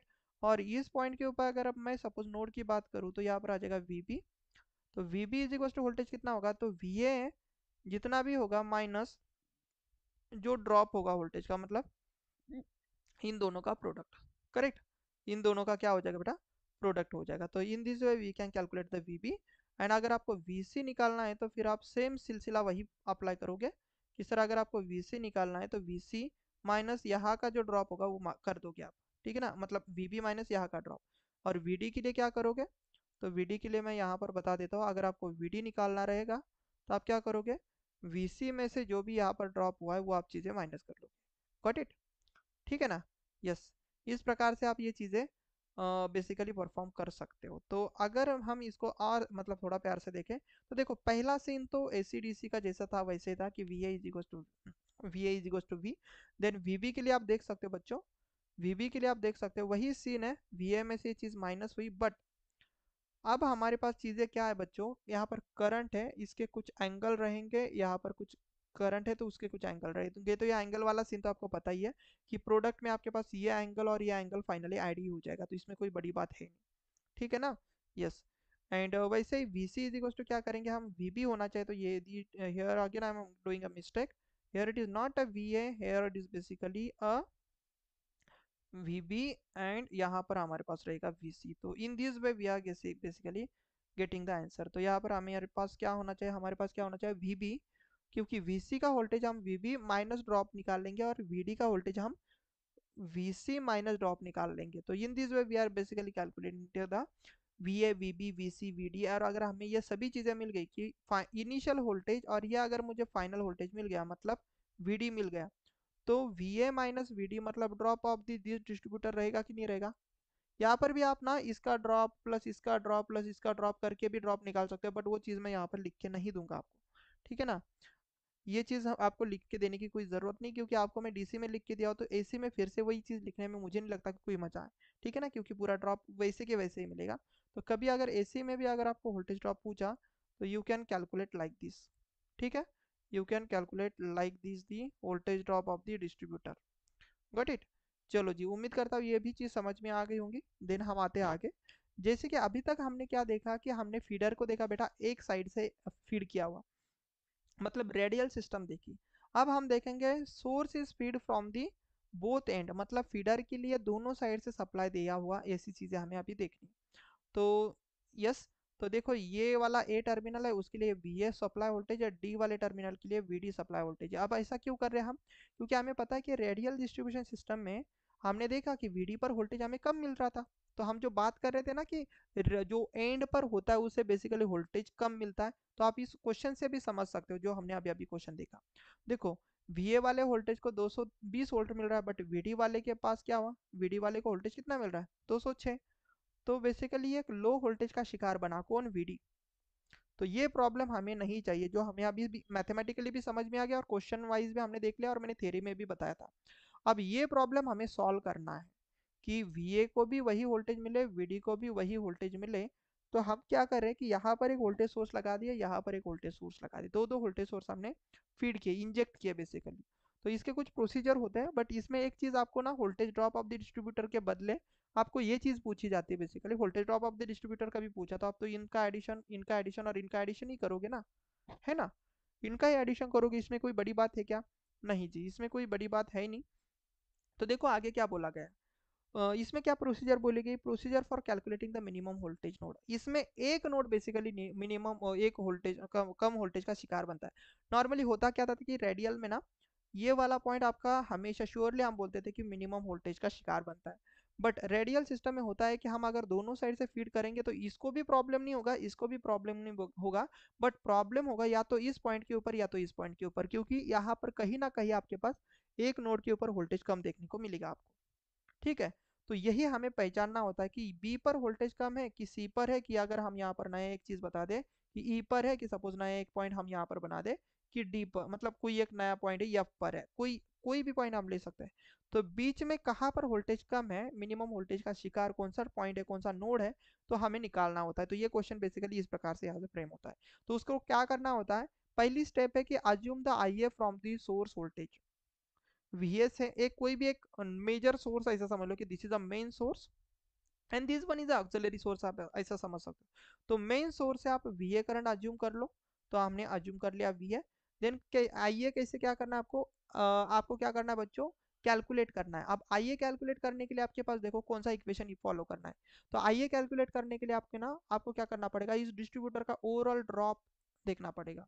अब डिस्ट्रीब्यूटर का ड्रॉप हमें पता है कि इन जनरल हम क्या बोलते हैं, डिस्ट्रीब्यूटर का ड्रॉप यहाँ का वोल्टेज माइनस यहाँ का वोल्टेज, मतलब वी ए माइनस वीडी तो बोलते हैं ना बच्चों हम, ये तो क्या होगा, summation of all voltage drop है ना, वोल्टेज ड्रॉप होगा ये।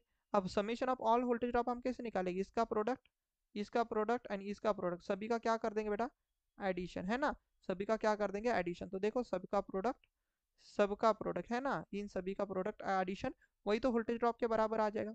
यस। अब आगे क्या बोला गया है कि जब हम ये प्रोडक्ट निकालेंगे, थोड़ा ध्यान से देखना, नेक्स्ट पॉइंट क्या बोला है, सब्सटीट्यूट इन आई ए इक्वेशन।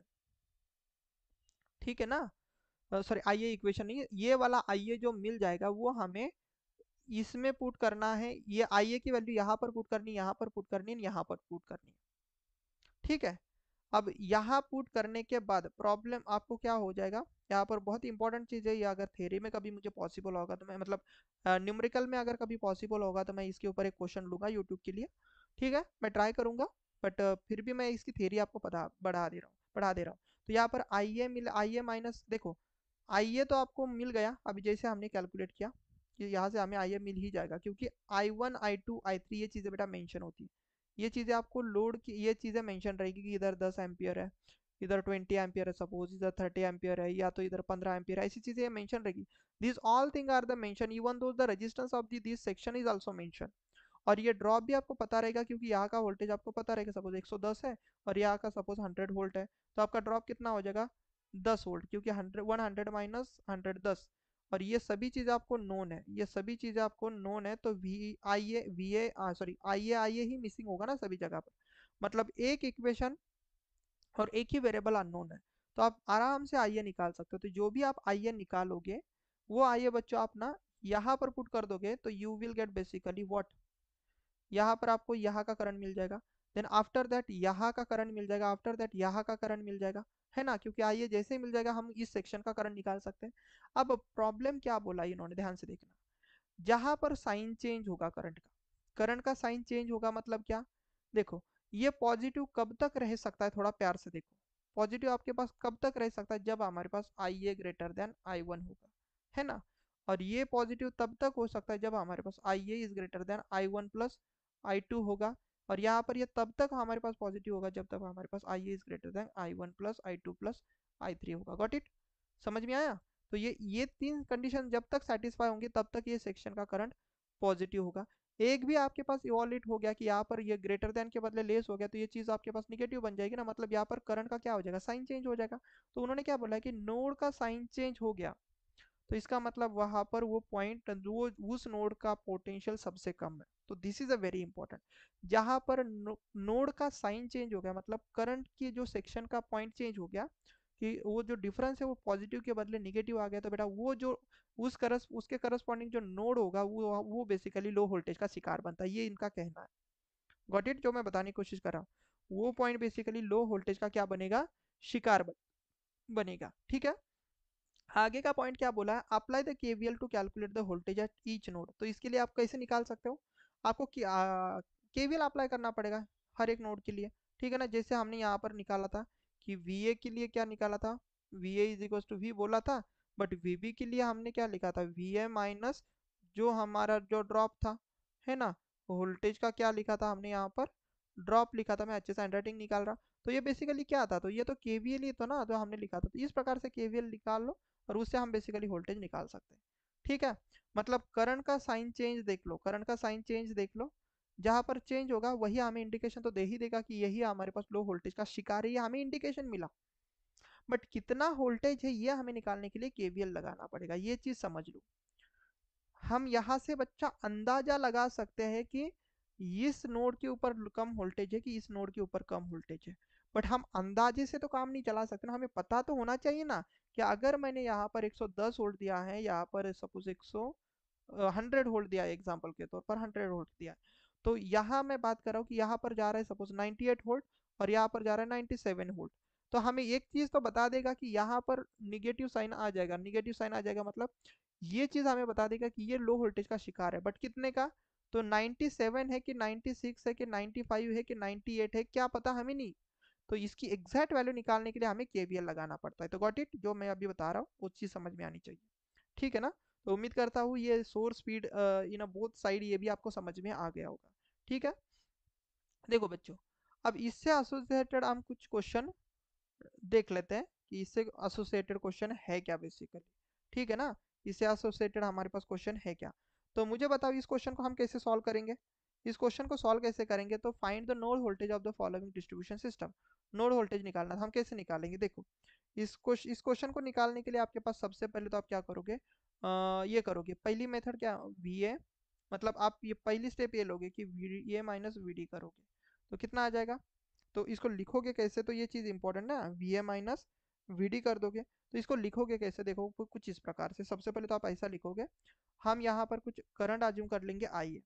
तो ये ड्रॉप कैसे बनेगा, देखो यहाँ का करंट कितना होगा ये आपको देखना होगा, तो आप बोलोगे सर आई ए माइनस, ठीक है, अब यहाँ करंट कितना आएगा ये चीज़ इंपॉर्टेंट है, आई A minus I1 minus I two plus आई ए, सभी चीज़ें तो सबकी एडिशन करोगे, तो आप यहाँ करंट अगर कर दोगे, देखो इसका एडिशन, इसका एडिशन, मतलब इसका एडिशन, इसका एडिशन, इसका एडिशन और इसका एडिशन, कितना आएगा ये, राइट।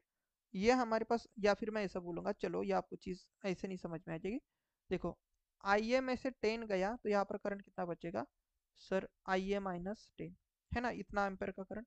और इसमें से अगर ये 15 एम्पेयर इधर चला गया तो इधर कितना करंट बचेगा, सर आप बोलोगे आई ए माइनस, सर ये देखो ये -10 और ये -15, यहाँ पर कितना जाएगा जाएगा बच्चों, 25, है ना, 25 यहाँ पर जाएगा।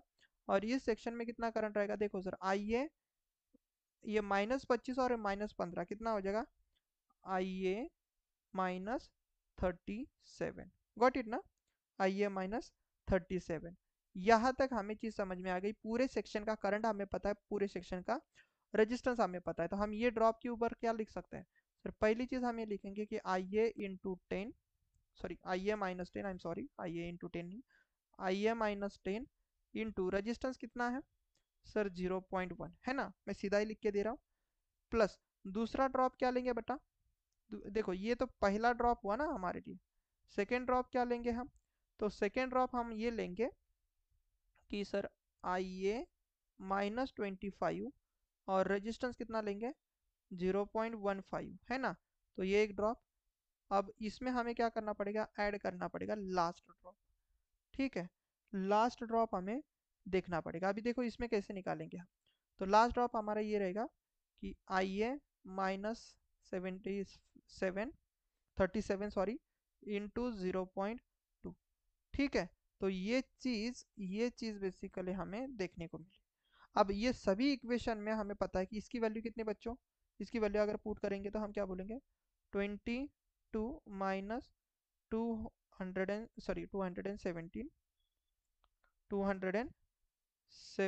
इज इक्वल्स टू, ठीक है। अब ये सभी चीज़ें आप फिर से वही चीज़ लिखोगे कि आई ए -10 इंटू 0.1 प्लस आई ए, अब ये चाहो तो मल्टीप्लाई भी कर सकते हो, -25 इंटू 0.15, राइट, प्लस आई ए -37 इंटू 0.2। अब देखो बच्चों यहाँ पर एक ही वेरिएबल आपके पास बाकी है जो कि हमारे पास आई है, बाकी सभी चीज़ें हमारे पास है, तो क्या ना ऐसे सर आई ए की वैल्यू आपको मिल जाएंगी, ठीक है। अब ये टाइम बचाने के लिए इसकी वैल्यू ना मैंने निकाल के रखी है, मैं पहले बता दूँ इसकी वैल्यू मेरे पास ऑलरेडी कैलकुलेटेड है, इसकी वैल्यू आती है 33.0 एम्पियर। तो आप क्रॉस चेक कर लेना, क्योंकि मुझे टाइम बचाना है, तो इसलिए मैंने क्या किया, आई ए की वैल्यू निकाली। अब आई ए की वैल्यू जैसे हमारे पास मिल जाएगी, ठीक है, आई ए की वैल्यू हमारे पास जैसे ही मिल जाएगी, हम आई ए आई बी आई सी सभी वैल्यूज निकाल सकते हैं ना, है ना, सभी चीजें हम निकाल सकते हैं। अब मुझे अगर आई बी निकालना, देखो आई ए की तो वैल्यू हमें पता है, अब हम हर एक नोड का वोल्टेज निकाल सकते हो। आई ए की वैल्यू देखो, आई ए की वैल्यू निकाल के देखो, तो आई ए की वैल्यू तो हम सीधा सीधा बोल सकते हैं, आई ए की वैल्यू सॉरी वी ए की वैल्यू, आई ए की नहीं वी ए की वैल्यू हम बोल सकते हैं सर 220 वोल्ट है। ठीक है, ये चीज़ समझ में आ गई। अब अगर मैं आपसे पूछूं कि वीबी की वैल्यू क्या होगी, तो वीबी की वैल्यू तो आप ये बोलोगे sir V A minus sir I A into I A minus 10 into 0.1। अब ये सभी वैल्यूज पुट कर दो बच्चा, तो ये 220 माइनस आप क्या करोगे, 220 माइनस हम कर लेंगे सर आई ए की वैल्यू है 33, माइनस हम कर लेंगे सर 10 इंटू 0.1, ठीक है ना, 0.1। अब वीबी पर देखो कितना वोल्टेज मिलेगा, है क्या, ठीक है, तो इसकी भी वैल्यू मैंने सॉल्व करके रखी हुई है, वो है 217.63, ठीक है, 217.63 हमारे पास चीज़ें मिल गई। अब हम क्या करेंगे, वैसे हमें वीबी की वैल्यू चाहिए, किसकी चाहिए, सॉरी वीसी की वैल्यू चाहिए। अब हम कैसे सॉल्व करेंगे इसको, देखो कुछ भी नहीं है, बहुत आसान चीज़ है, हो गया आपका क्वेश्चन ही सॉल्व हो गया। देखो अब हम किसकी वैल्यू निकालेंगे बच्चों, वी सी की निकालेंगे। तो वी सी जब मुझे निकालना है, तो मैं क्या करूँगा, V B minus drop minus करा दूंगा ना, that drop is nothing but I A minus 25 into 0.1815 sorry. तो वी बी की वैल्यू कितनी है, 217.63 माइनस आई ए की वैल्यू देखो 33.666 माइनस 25, है ना, 33.666 माइनस 25 इंटू 0.15। तो अब आप मुझे बताओ इसकी वैल्यू कितनी आएगी, तो if you solve it you will get the answer is 216 point 333, इतनी मैंने ऑलरेडी ये निकाल के रखी है। तो आप मुझे बोलो, और V D is equal to आपके पास वोल्टेज कितना है बेटा, 217 वोल्ट। तो इसमें से सबसे लोवेस्ट वोल्टेज आपको कहाँ पर देखने को मिला, तो इसमें से मिनिमम वोल्टेज का शिकार आपके पास कौन सा पॉइंट बना है, तो आप बोलोगे सर देखो वी ए पर 220 है, वी बी पर 217 है, वी सी पर 216 है और वी डी पर 217 है। तो इसका मतलब सर वी सी हमारे पास यहाँ पर बेसिकली लो वोल्टेज का शिकार बना है, ठीक है। अब ये इंडिकेशन आपके पास मिल भी सकता है और नहीं भी मिल सकता, इस बात को थोड़ा समझो, क्योंकि आपके पास देखो कि आई ए की वैल्यू 33.66 थी, जो कि हमारी इस नंबर, ये जो हाईएस्ट नंबर है, या तो ये जो लो हाईएस्ट नंबर, इस हाईएस्ट नंबर से बेसिकली बड़ा नहीं मिला हमें, थोड़ा प्यार से समझो, ठीक है। तो आपका आई ए की वजह से ये जो ड्रॉप मिलता है ना, हम जो बोलते हैं ना, ये जो निगेटिव साइन मिलना चाहिए, साइन चेंज, ये node node of the sign change, node is a minimum potential, जिस नोड के ऊपर साइन चेंज होगा वो हमारे पास क्या होगा, हमारे पास लो वोल्टेज का शिकार बनेगा। तो ये चीज हो भी सकती है और नहीं भी हो सकती, याद रखना, ठीक है, हो भी सकती है और नहीं भी हो सकती, मतलब आई ए की वजह से ये जो ड्रॉप होगा, ये जो ड्रॉप होगा, क्योंकि ये ड्रॉप तभी आपके पास माइनस होगा ना, जब आई ए की वैल्यू लेस देन हमारे पास 37 होगी, राइट, लेस देन हमारे पास 37 होगी, ठीक है, लेस देन हमारे पास 37 होगी। अब सॉरी, अब यहाँ पर देख भी सकते हो कि हमारे पास लेस देन 37 है, you can see over here, कैसे, आई ए की वैल्यू देखो बच्चों, आई ए की वैल्यू आप पुट करके देखो पहले सेक्शन में। अब मैं आपको बता रहा हूँ सेक्शन नंबर 1 यहाँ पर मिला, सॉरी इंडिकेशन मिला, सेक्शन नंबर 1 के हिसाब से आप इंडिकेशन देखो। तो आप मुझे बोलो कि आई ए माइनस 10 इंटू 0.1 करके देखो, करके देखो ये चीज़, तो लेट मी, यस, तो बेटा ये जो अगर करके देखोगे, तो ये देखो 33.66 माइनस 10 इंटू 0.1, ठीक है ना, इंटू ये कितना मिलेगा 0.1। तो ये चीज़ आपको बेसिकली आप जितनी भी आएगी ये पॉजिटिव आएगी, इतनी तो मुझे पता है, ठीक है, 33.66 माइनस 10, ठीक है, मल्टीप्लाई बाय 0.1 करोगे, तो ये चीज़ हमें मिल रही है 2 प्लस मैं लिख रहा हूँ प्लस 2.36 666, ठीक है ना, अच्छे से लिख के देता हूँ, प्लस 2.63666 वोल्ट। ये हमारे पास सेक्शन 1 का पोटेंशियल मिला जो कि हमें पॉजिटिव मिला। अब ये चीज़ हमने क्रॉस चेक कर ली। अब दूसरी चीज़ हम क्रॉस चेक करेंगे सेक्शन नंबर 2 के लिए। सेक्शन 2 के लिए क्या होगा ये सीन हमें देखना है, ठीक है। तो सेक्शन 2 के लिए सीन क्या होगा ये हमें देखना है। चलो जी, सेक्शन 2 के लिए चीज़ क्या रहेगी, देखो अभी वो रहेंगे बच्चों, IA -25 इंटू 0.15। तो अगर आप इसको भी देखोगे ना तो ये भी चीज़ आपको पॉजिटिव ही मिलने वाली है, बट फिर भी मैं बढ़ा रहा हूँ 33.66, क्योंकि आई ए बड़ा है हमारे पास 25 से, मल्टीप्लाई विथ 0.15, है ना। तो ये देखो, ये चीज़ आप करके देखोगे 33.66 माइनस 25, है ना, मल्टीप्लाई विथ 0.15। तो ये भी चीज़ आपको देखो 1.969 1.299 इतना होल्ट मिल रहा है, तो ये भी पॉजिटिव ही मिल रहा है। तो this is also very important, ये भी चीज़ आपको बच्चा पॉजिटिव ही मिली, ठीक है ना। तो ये भी चीज़ आपको कैसे मिली, पॉजिटिव ही मिली। बट अगर जिस नोड के ऊपर बेसिकली जिस लूप के करस्पॉन्डिंग हमें ये चीज़ें दिख रही है, सेक्शन नंबर 3, ठीक है। अब ये चीज़ इंपॉर्टेंट, यहाँ से आपको इंडिकेशन समझ में आ जाएगा। सेक्शन नंबर 3 में अगर आप ये चीज़ करके देखोगे तो यू कैन से IA -37 इंटू 0.2 करके देखोगे तो ये चीज़ तो 100% श्योर निगेटिव मिलेगी। क्यों, क्योंकि IA की वैल्यू कितनी है, 33.666 माइनस 37, राइट। और मल्टीप्लाई बाय 0.2 करके देखोगे तो ये निगेटिव ही मिलेगी, क्योंकि 37 बड़ा है, 33.666 माइनस 37 इंटू आप क्या करोगे 0.2 करके देखोगे तो देखो ये चीज़ आपको कैसे मिली, माइनस 0.6668। तो इस निगेटिव साइन ने इंडिकेशन ये दे दिया भाई साहब कि जिस सेक्शन में बेसिकली, अब क्योंकि ये चीज़ तो आपके पास देखो ना वीडी पर तो इतना वोल्टेज मिलेगा, तो ये थोड़ा ना लो वोल्टेज का शिकार बन सकता है। This is very important. इसका लेफ्ट हैंड साइड देखो, ये सेक्शन ये वाला है, तो इसमें आपको ये समझ में आ रहा है कि ये चीज़ लो वोल्टेज का शिकार नहीं है भाई साहब, वीडी, ठीक है, क्योंकि उसके लिए वोल्टेज सोर्स है, तो इसके हिसाब से यही तो पॉइंट लो वोल्टेज का शिकार बन जाएगा, ठीक है। तो निगेटिव साइन हमें इस बात का इंडिकेशन देता है कि कौन से सेक्शन में आपका बेसिकली कौन सा नोड लो वोल्टेज का शिकार बनेगा। तो इस सेक्शन में देखोगे तो देखो ये तो कभी भी लो वोल्टेज का शिकार नहीं बन सकता, क्योंकि इसके लिए सीधा सीधा वोल्टेज कनेक्टेड है। बट ये VC लो वोल्टेज का शिकार बन सकता है। तो ये बेसिकली इस लाइन का मतलब था, ठीक है। नोड का साइन चेंज होगा तो वहां पर नो मिनिमम वोल्टेज पोटेंशियल होगा, ये चीज समझ लो आप, ठीक है। और सभी नोड का वोल्टेज निकालने के लिए आपको क्या करना होता है, KVL लगाना होता है, जो कि हमने लगा दिया। तो उम्मीद करता हूँ बच्चों आज का सेशन आपको समझ, मतलब आज का सेशन नहीं, ये क्वेश्चन भी समझ में आ गया होगा, क्योंकि सेशन बाकी है, ठीक है।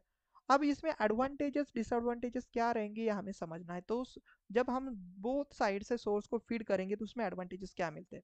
The advantages of the source feed from both side, both end जो होगा, better voltage profile as compare to radial made system. क्यों, बिल्कुल, क्योंकि हमारे पास बच्चों नॉर्मली क्या होता था ना कि जो एंड पर था उसको वोल्टेज कम मिल रहा था, एंड पर था उसको वोल्टेज कम मिल रहा था, ठीक है। बट अब जब हम दोनों साइड पर अगर वोल्टेज सोर्स कनेक्ट करा देंगे तो हमारे पास वोल्टेज कम, वोल्टेज बेसिकली यहाँ पर कम मिल रहा है, बट याद रखो ये भी उतना भी लो वोल्टेज का शिकार नहीं है, अगर आप देखोगे ध्यान से तो, ठीक है। अगर आपको ये चीज़ देखनी है ना, वोल्टेज तो कम मिल रहा है बट इतना भी लो वोल्टेज का शिकार नहीं बना, ठीक है। आप देख सकते हो कि पहले वाले को 220 है, दूसरे वाले को कितना वोल्टेज मिला, 207, तीसरे वाले को 216, चौथे वाले को 217, 220, ये सभी चीजें नंबर कितने नजदीक नजदीक है। तो मतलब सम हाउ जो हम बोलते हैं ना plus minus 6%, I am sorry 6%। तो बच्चों ये 6% वाला जो इशू है, ये बेसिक मतलब वो जो हम बोलते हैं ना बैंड, तो उस बैंड के रेंज में ही आ रहा है। तो हमारा यहाँ पर इतना भी लो वोल्टेज का शिकार नहीं बन रहा है कस्टमर, ठीक है, ठीक है। तो ये इसका बेसिकली एडवांटेजेस है। रिलायबिलिटी क्या है, रिलायबिलिटी है कि सिस्टम की सॉरी नेक्स्ट एडवांटेजेस क्या है कि सिस्टम की रिलायबिलिटी बढ़ेगी। क्यों, क्योंकि अगर किसी गलती से एक सोर्स चला गया तो दूसरा सोर्स अवेलेबल है वहां पर, ठीक है, दूसरा सोर्स अवेलेबल है लोड झेलने के लिए, ठीक है। बट डिसएडवांटेजेस क्या है इसमें, डिसएडवांटेज ये है कि one of the consumer experience the low voltage, इसमें भी वही प्रॉब्लम है कि एक कंज्यूमर को तो कुछ भी हो जाए वोल्टेज कम ही मिल रहा है। ये डिसएडवांटेज वैसा कि वैसा रहा, बट फिर भी हम ये बोल रहे हैं कि प्रीवियस के कंपैरिजन में यहाँ पर वोल्टेज का प्रोफाइल अच्छा है, बढ़िया है। बट फिर भी अगर हम कस्टमर पॉइंट ऑफ व्यू से देखें तो वो नाराज ही रहेगा, क्योंकि भाई साहब इतना भी जुगाड़ करने के बाद अगर कस्टमर को प्रॉपरली वोल्टेज नहीं मिल रहा तो फिर ये प्रॉब्लम है ही। क्योंकि हम उसको नज़रअंदाज जितना भी तो नहीं कर सकते, बट प्रीवियसली रेडियल के हिसाब से तो हम ये बोल सकते हैं कि टू मेथड मतलब जो हम दोनों एंड से जब हम सोर्स फीड कर लेते हैं तो ये बेटर चीज़ है। ठीक है, तो उम्मीद करता हूँ ये चीज़ समझ में आ गई होंगी। अब उससे बढ़िया चीज़, अगर वो जो प्रॉब्लम था हमारे पास कि एक कंज्यूमर को प्रॉब्लम आ ही रहा था, चाहे रेडियल यूज़ करो, चाहे हम क्या यूज़ करें, चाहे हम क्या यूज़ करें बच्चों, आपके पास कौन सा कंज्यूमर यूज़ करें, सॉरी कौन सा सिस्टम यूज़ करें, two source feed from the both end, वो यूज़ करें। तो ये सब चीज़ जो प्रॉब्लम आ रहा था इसको अवॉइड करने के लिए नेक्स्ट इससे सबसे एडवांस सिस्टम आ गई डिस्ट्रीब्यूशन में, रिंग मेन सिस्टम। इसमें क्या होता है कि देखो यहाँ पर सोर्स है, या ये सोर्स है बेसिकली, यहाँ पर सोर्स रहेगा, यस, और यहाँ पर बेसिकली ये अलग अलग डिस्ट्रीब्यूटर, आई एम सॉरी ये अलग एग्जांपल के तौर पर ऐसा समझ लो कि इसमें यहाँ पर एक सबस्टेशन है, और ये क्या हुआ कि ये इधर एक डिस्ट्रीब्यूटर लगा दिया, इधर एक डिस्ट्रीब्यूटर लगाया, इधर एक डिस्ट्रीब्यूटर लगाया, तो रिंग में हमने बेसिकली डिस्ट्रीब्यूटर लगा दी। ठीक है, तो इससे होता क्या है कि किसी भी कस्टमर को कम वोल्टेज का प्रॉब्लम यहाँ पर देखने को बेसिकली नहीं मिलता है। ठीक है, तो सबको यूनिफॉर्म वोल्टेज मिलेगा, एंड इसके साथ साथ इसकी रिलायबिलिटी भी चल जाएगी। अगर कहीं कहीं किसी रीजन वाइज सिचुएशन में प्रॉब्लम हुआ तो इस डिस्ट्रीब्यूटर को इस प्रकार से सप्लाई मिलेगा। ठीक है, यहाँ पर प्रॉब्लम हुआ तो बेटा इस प्रकार से आपके पास सप्लाई चलेगा। तो रिलायबिलिटी इसमें 100% या फिर हम बोल सकते हैं बहुत बढ़िया होती है। ठीक है, तो इसमें एडवांटेजेस क्या है रिंग मेन सिस्टम में, तो uniform voltage to all the consumer is possible and reliability is possible. सभी के लिए वोल्टेज यूनिफॉर्म ये पॉसिबल है, साथ ही साथ रिलायबल सप्लाई भी पॉसिबल है। बट इसमें डिसएडवांटेज क्या है, एक नंबर ऑफ लाइन्स हमारे पास ज़्यादा हो जाती है, तो जितने नंबर ऑफ पावर लाइन ज़्यादा, जितने डिस्ट्रीब्यूटर ज़्यादा बच्चों, यहाँ पर भी देख सकते हो, उतना आपके पास ड्रॉप ज़्यादा, उतने हमारे पास लॉसेज ज़्यादा। तो ये प्रॉब्लम हम रिंग मेन सिस्टम में फेस कर लेते हैं। ठीक है, ठीक है जी। अब हम क्वेश्चन को सॉल्व कर लेते हैं, इससे रिलेटेड थोड़े से ही क्वेश्चन है जिनको हम सॉल्व करेंगे और इस सेशन को एंड करेंगे। तो पहला क्वेश्चन क्या पूछा गया है, देखो पहला क्वेश्चन है कि main criteria of selection of size of the distributor, size of the distributor in the radial main system. तो मैंने इसके लिए शॉर्टकट क्या दी थी, डीवीडी। ठीक है ना, D V D V D. तो डिस्ट्रीब्यूटर में हम क्या देखते हैं, डिस्ट्रीब्यूटर में बेटा हम वोल्टेज ड्रॉप देखते हैं, तो option A is the correct one. तो डिस्ट्रीब्यूटर सेलेक्ट करते वक्त वोल्टेज ड्रॉप का ध्यान रखा जाता है। बहुत इंपॉर्टेंट क्वेश्चन है, देख सकते हो कि एग्जाम में कितने एग्जाम में क्वेश्चन पूछा गया, 1 2 3 4। तो ये क्वेश्चन बहुत ही इंपॉर्टेंट है, आप इतना लाइटली मत लेना। ठीक है, नेक्स्ट हमारे पास क्वेश्चन क्या मतलब नेक्स्ट क्वेश्चन क्या है कि आपको एक असर्शन दिया गया है और एक रीजन दिया गया है, और बोला गया है कि क्या चीज रहेंगे, मतलब दोनों सही है दोनों रॉन्ग है, एक सही है एक रॉन्ग है, क्या है। तो पहला असर्शन हम पढ़ लेते हैं, feeder are design mainly from the view of the voltage drop. नहीं जी, फीडर को हम करंट रेटिंग के हिसाब से डिसाइड कर लेते हैं ना, तो हम ऐसे ही बोल देंगे सर जो असर्शन है वो रॉन्ग है। अब हम रीजन देख लेते हैं, current loading of the feeder remains the same along the length. मैंने बोला था कि हम फीडर के ऊपर टैपिंग नहीं लगा सकते, फीडर के ऊपर टैपिंग नहीं होती तो करंट हमारे पास सेम रहेगा। तो ये बात बिल्कुल सही है। मतलब इस क्वेश्चन में अगर हम बात करें ना, फीडर ना ड्रॉप वोल्टेज ड्रॉप के हिसाब से नहीं डिसाइड कर ले, हम करंट रेटिंग के हिसाब से डिसाइड कर ले, इसलिए पहला असर्शन रॉन्ग। बट सब में करंट सेम होता है, ये बात तो बिल्कुल सही है फीडर के हिसाब से, क्योंकि उसमें करंट का ड्रॉप नहीं हो, करंट आपके पास टैपिंग नहीं होगी तो करंट आपके पास कम ज़्यादा नहीं होगा, है ना। तो हम इसका आंसर क्या बोल सकते हैं कि असर्शन रॉन्ग है, बट हमारे पास रीजन सही है, तो option D is a correct one. बहुत प्यारा क्वेश्चन था ये। ठीक है, चलो जी नेक्स्ट क्वेश्चन क्या बोला गया है कि 3 wire DC distribution make the voltage available. 3 line का डीसी डिस्ट्रीब्यूशन है, मतलब कुछ इस प्रकार से कि ये डीसी डिस्ट्रीब्यूशन है तो ये पॉजिटिव कंडक्टर होगा, और 3 लाइन है तो बीच में बेटा आपके पास क्या रहेगा, ये ग्राउंड होगा सपोज। ठीक है, ग्राउंड होगा, और इसका निगेटिव कंडक्टर सपोज यहाँ पर होगा। ठीक है, यहाँ पर निगेटिव कंडक्टर होगा। तो एक वोल्टेज, देखो इसमें 2 वोल्टेज रहेंगे, 2 वोल्टेज कैसे, प्लस माइनस कुछ भी रह जाए, जैसे कि अगर मैं बात करूँ हमारे 500 के वी एचवीडीसी की।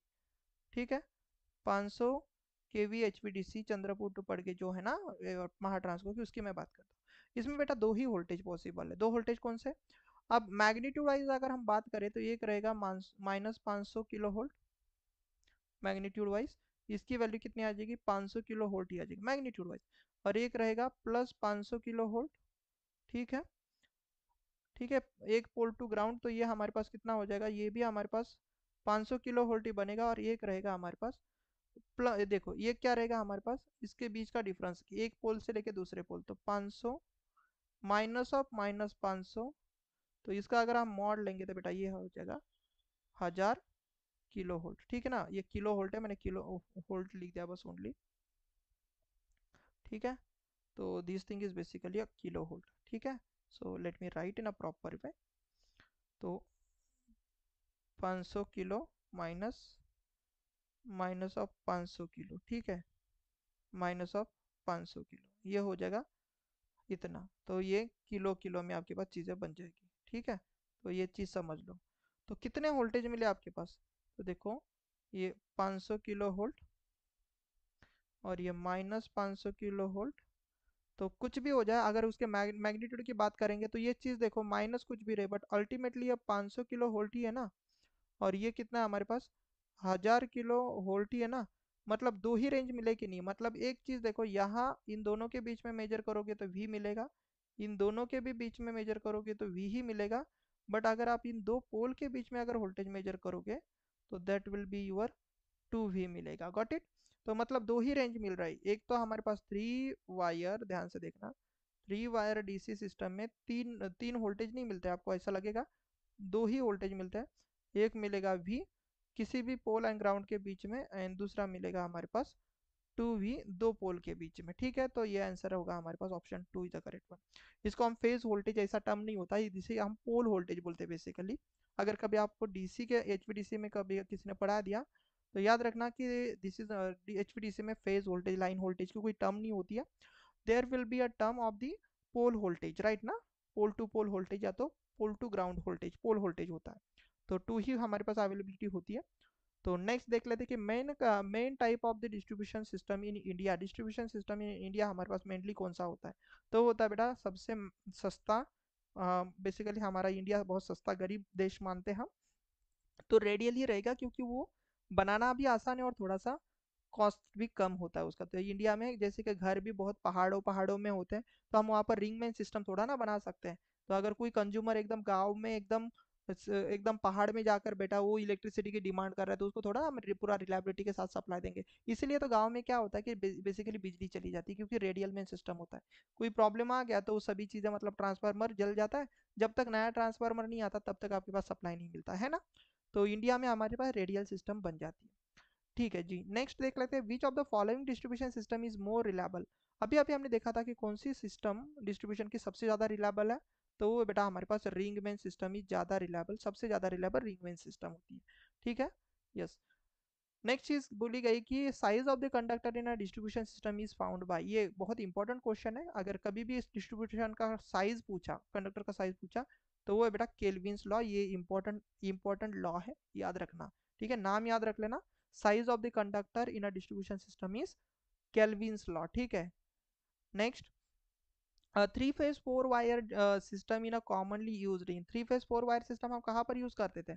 अगर आपने वो नोबिता का अगर ये देखा होगा ना, नोबिता की शिजुका कौन थी उनका अगर घर देखा होगा, मतलब स्लाइड में मैंने स्टार्टिंग में रखा था, तो बेटा सेकेंडरी डिस्ट्रीब्यूशन सिस्टम होता है। ठीक है ना, थ्री फेज याद रखो, थ्री फेज थ्री वायर, ये डिस्ट्रीब्यूशन के हिसाब से मैं बता रहा हूँ, ओनली डिस्ट्रीब्यूशन के, तो ये प्राइमरी डिस्ट्रीब्यूशन होता है, याद रखना। बस मैं ओनली डिस्ट्रीब्यूशन के हिसाब से बात कर रहा हूँ, प्राइमरी डिस्ट्रीब्यूशन। ये आपके पास ट्रांसमिशन में भी होता है, बट मैं जस्ट डिस्ट्रीब्यूशन के बारे में बात कर रहा हूँ। और थ्री फेज फोर वायर जो है, जो आपके घर से घर पर कनेक्शन मिलता है, इसे हम बोलते हैं बच्चा सेकेंडरी डिस्ट्रीब्यूशन। क्या बोलेंगे, सेकेंडरी डिस्ट्रीब्यूशन। गॉट इट, इसे हम बोलेंगे सेकेंडरी डिस्ट्रीब्यूशन। तो ये सेकेंडरी डिस्ट्रीब्यूशन है 4x1। ठीक है, नेक्स्ट हमारे पास क्वेश्चन देख लेते हैं कि नेक्स्ट क्वेश्चन है क्या, और इसको हम पढ़ लेते हैं कि नेक्स्ट क्वेश्चन देखो क्या। Distributor system which of the following is item share the major cost, distribution system में कौन सा आइटम सबसे ज़्यादा कॉस्ट शेयर कर लेता है। हमने देखा था, मैंने बोला था कि डिस्ट्रीब्यूशन ट्रांसफार्मर सबसे ज़्यादा कॉस्टलियर चीज़ होती है डिस्ट्रीब्यूशन सिस्टम में, तो distribution transformer is one of the costlier thing. ठीक है, विच of the following distribution system is more reliable, ये रिपीटेड क्वेश्चन है, तो वो है रिंग मेन सिस्टम, है ना। चलो जी, नेक्स्ट क्वेश्चन हम देख लेते हैं, 3 phase 4 wire system is commonly used इन। ये देखो क्वेश्चन रिपीटेड आपको लग रहे होंगे सर आपने क्वेश्चन रिपीटेड रखे, बट अगर आप एग्जाम देखोगे तो एग्जाम डिफरेंट है। तो ये बेटा फिर से क्वेश्चन है, इस क्वेश्चन का आंसर है सेकेंडरी डिस्ट्रीब्यूशन, राइट ना। Yes. Which of the following is are connected by the serviceman. Serviceman से हम क्या कनेक्ट करते हैं, तो सर्विसमैन से बेसिकली हम कंज्यूमर का टर्मिनल मतलब energy meter and distributor, basically उस केबल से हम ना आपके घर का एनर्जी मीटर एंड जो डिस्ट्रीब्यूशन पोल है वहां का कनेक्शन हम लेते हैं। तो सर्विसमैन मतलब एनर्जी मीटर का केबल ऐसा समझ लो आप।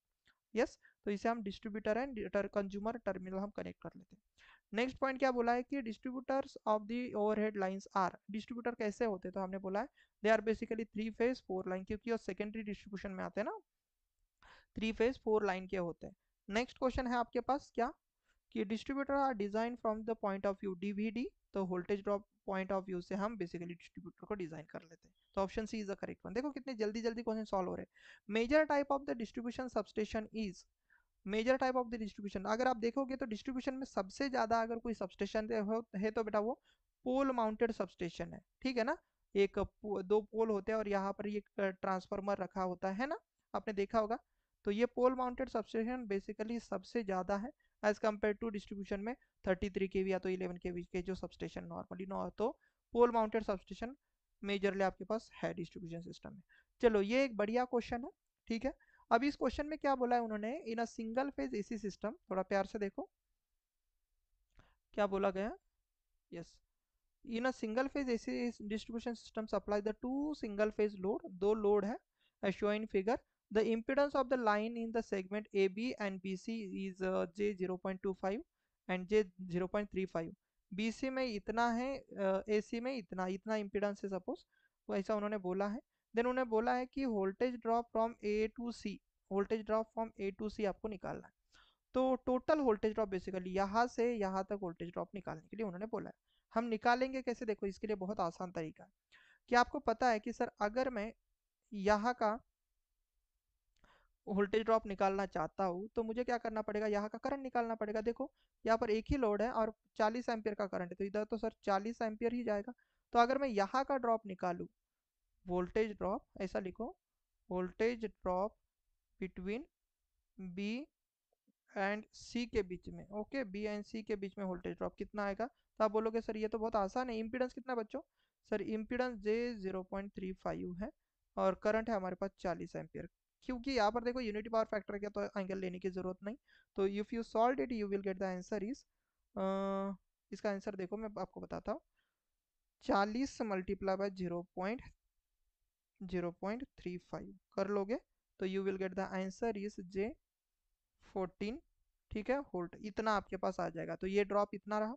अब दूसरी चीज ये रही बच्चों कि यहाँ पर जो ड्रॉप निकाला, नेक्स्ट ड्रॉप किसका ड्रॉप देखना है, sir drop between A and B के बीच में कितना आएगा। तो इसके लिए आपको सबसे पहले एक चीज देखनी है कि ए एंड बी के बीच में अगर मुझे ड्रॉप देखना है तो यहाँ का करंट पता होना जरूरी है। तो यहाँ पर करंट कितना जाएगा, तो देखो यहाँ का जो करंट है बच्चों, ये इस करंट को थोड़ा ध्यान से देखना, इधर जाने वाले करंट को मैं I1 बोलता हूँ। तो इस I1 वाले करंट को हम कैसे लिख सकते हैं कि I1 इज इक्वल टू 30, ठीक है। अब इसके पास एंगल है, दिस इज वेरी इंपॉर्टेंट, इसके पास क्या है, एंगल है। एंगल कितने का, 0.8 डिग्री का।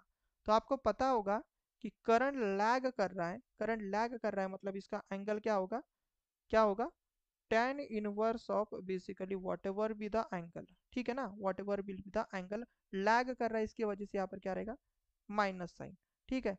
अब इसका आंसर क्या आ जाएगा, 30 into minus tan inverse of. अब आपको पता है कि जब आपके पास ये बेसिकली कॉस ऑफ थीटा की वैल्यू है 0.8, तो यहाँ से अगर आप एंगल देखोगे तो 36.85 मेरे हिसाब से, let me cross check, tan cos inverse of 0.8 36.86, I am sorry 86 है ये। तो आप देख सकते हो कि 86 आप यहाँ पर पुट करोगे तो यहाँ से आपको क्या मिल जाएगा, एक एंगल मतलब इसकी वैल्यू मिल जाएगी। तो कॉस, तो ठीक है, बट मैं ऐसा बोल सकता हूँ कि tan इनवर्स ऑफ 36.86 अगर मैं ले लूँ तो इसकी वैल्यू कितनी हो रही है, एक सेकेंड, इसको हम अच्छे से लिखेंगे। तो इसकी वैल्यू क्या रहेगी, माइनस tan इनवर्स ऑफ 36.86 हमारे पास हो रहा है, तो करंट क्या हो जाएगा 30 एट एन एंगल ऑफ -88.44। ठीक है, इतना डिग्री हमारे पास हो जाएगा। तो यह हमारे पास I1 करंट बना। ठीक है, I1 करंट बना। बट अगर मैं इसको बोलूँ कि दिस इज माई I2 और इसको मैं बोलूँ कि दिस इज माई I3, ठीक है, तो I2 करंट कितना बनेगा। अब ये ड्रॉप को मैं थोड़ा 2 मिनट के लिए बाद में लिखूंगा। अब अगर मुझे टोटल करंट चाहिए, आप थोड़ा ध्यान से देखना बस। मुझे अगर I2 चाहिए तो how I can write, sir I2 vector है ना बच्चों, तो I1 vector plus I3 vector. ठीक है, I3 वेक्टर, तो I1 की वैल्यू कितनी आई 30 एट एन एंगल ऑफ -88.444, ये चीज़ प्लस आप क्या कर लोगे जे I3 की वैल्यू है ना हमारे पास, I3 की कितनी थी 40। ठीक है, इसके पास एंगल जीरो ही होगा क्योंकि 0 डिग्री था, तो 0। ठीक है, अब इसको आप ना चाहो तो साइन कॉस में कन्वर्ट कर सकते हो। अब अगर आप इसको पोलर में कन्वर्ट करना चाहो तो आप इसमें पोलर में कैसे कन्वर्ट करोगे, तो कॉस कॉस आ जाएगा ना पहले, कॉस ऑफ -88.48। ठीक है, कुछ गलत कर दिया क्या मैंने, 36.86, यस, प्लस आप क्या कर लोगे जे, यस, ठीक है, मेरे हिसाब से बिल्कुल सही है। 30 × sin ऑफ -88.48 आप कन्वर्जन कर रहे हो यहाँ पर, बाकी कुछ नहीं, +40। ठीक है, चलो इसका बस कन्वर्जन कर रहे हैं हम, इसको कैलसी पर भी आप कन्वर्ट कर सकते थे चाहो तो, बट अभी मैं क्या कर रहा हूँ कि नॉर्मल ये चीज़ यूज़ कर रहा हूँ। -88.48 ये कितना बन जाएगा, तो that will be your 0.795, right. और 30 अगर मैं साइन कर रहा हूँ -88.48 कर रहा हूँ, तो ये आ जाएगा -j29.98। ठीक है, और ये +40 आपके पास होगा ही होगा। If you solve the total current is how much, तो देखो इसमें रियल पार्ट जो 40 है प्लस आपके पास कितना हो जाएगा, तो आप 40 में रियल पार्ट ऐड करोगे तो 40 + 79। ओके, अभी मैं थोड़ा टाइम ले रहा हूँ क्योंकि यही है क्वेश्चन है, +29.98 हमारे पास टोटल एम्पियर का करंट हो जाएगा। 98 हमारे पास ये कंप्लीट हमारे पास क्या बना बच्चा, करंट बना। ठीक है ना, तो this thing is basically ampere. अब हमें अगर यहाँ का ड्रॉप चाहिए, कहाँ का ड्रॉप चाहिए, ये यहाँ का ड्रॉप चाहिए, यहाँ का ड्रॉप चाहिए, तो कैसे निकालोगे आप, voltage drop between A and B का ड्रॉप चाहिए, तो आप कैसे करोगे, सर वहाँ का करंट पता है, वहाँ का इम्पीडेंस पता है, करंट कितना है सर 40.795 -j29.98 ये करंट है, और वहाँ का देखो इम्पीडेंस कितना है, तो जे 0.25। ठीक है, अब ये ड्रॉप प्लस ये ड्रॉप पूरा ऐड कर लेना बच्चों। यस, अभी मैं ये चीज़ पूरा टाइम पास नहीं करते बेटा क्योंकि बहुत ज़्यादा टाइम हो रहा है, ऐसा नहीं कि मैं सॉल्व नहीं कर सकता, क्योंकि कुछ नहीं, इसमें बस मल्टीप्लिकेशन करना है। ठीक है, मल्टीप्लिकेशन कर दो, चलो मैं कर ही देता हूँ, क्या ही कर दूँ। देखो 40 + 795 मल्टीप्लाई बाय क्या करोगे आप 0.25 कर दो। ठीक है, तो ये कितना आ जाएगा जे 10.19, और देखो इससे मल्टीप्लाई करोगे तो माइनस माइनस जे माइनस माइनस और ये माइनस ये, तो ये प्लस हो जाएगा क्योंकि जे स्क्वायर का वैल्यू होता है -1, तो इसको मल्टीप्लाई करो तो कितना हो जाएगा 29.98 मल्टीप्लाई बाय 0.25 करोगे तो ये आ जाएगा 7.495। ठीक है, ये चीज़ बनी। तो अगर आपको ओवरऑल ड्रॉप चाहिए तो आप कैसे निकालोगे, तो आप खुद बोलोगे sir if you want the overall drop, total drop, ठीक है, क्योंकि ए एंड सी के बीच में आपको चाहिए टोटल ड्रॉप, तो आप क्या करोगे सर J14 + J10, कितना कर लोगे, कुछ गलत हो रहा है क्या, कुछ गलत हो रहा है क्या इसमें, मेरे हिसाब से तो आंसर आना चाहिए था। ठीक है ना, कुछ गलत किया है क्या मैंने, J14 चेन ड्रॉप, अगर हुआ होगा तो फिर इस क्वेश्चन को आप ना बाद में देख लेना, क्योंकि मेरे पास अभी टाइम नहीं है, बट ठीक है। इसको ऐड करना पड़ेगा 10.19, 10.19 प्लस 7.495। ठीक है, सबकी एडिशन कर दो, सबकी एडिशन कर दो, टोटल ड्रॉप आपको मिल ही गया होगा ना, क्योंकि ये ड्रॉप तो आपके पास आ ही जाएगा। दैट विल बी 7.495 प्लस 14 आ रही है, तो J24 925, तो ये कहीं पर भी मैच नहीं कर रहा है। यस, तो आई थिंक सो मैंने कहीं ना कहीं तो गड़बड़ी की है, शायद से एंगल में या तो कहीं ना कहीं। So let me cross check once again, अगर थोड़ा टाइम मिलता है तो। 36.86, ठीक है ना। तो ये तो करंट हो गया।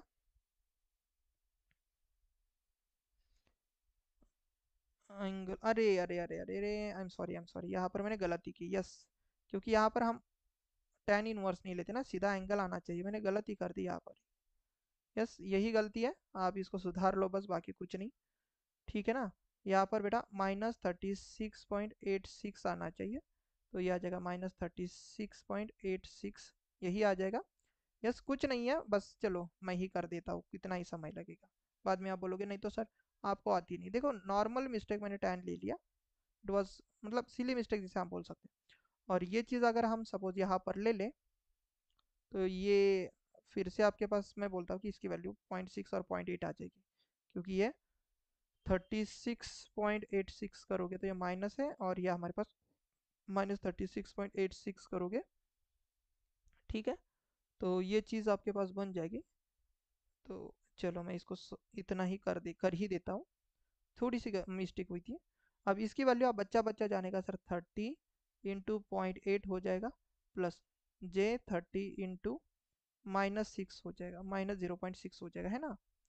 0.6 प्लस 40 हो जाएगा। ठीक है, इसको सॉल्व करोगे तो कितना आ जाएगा, देखो 30 × 0.8, तो ये 24।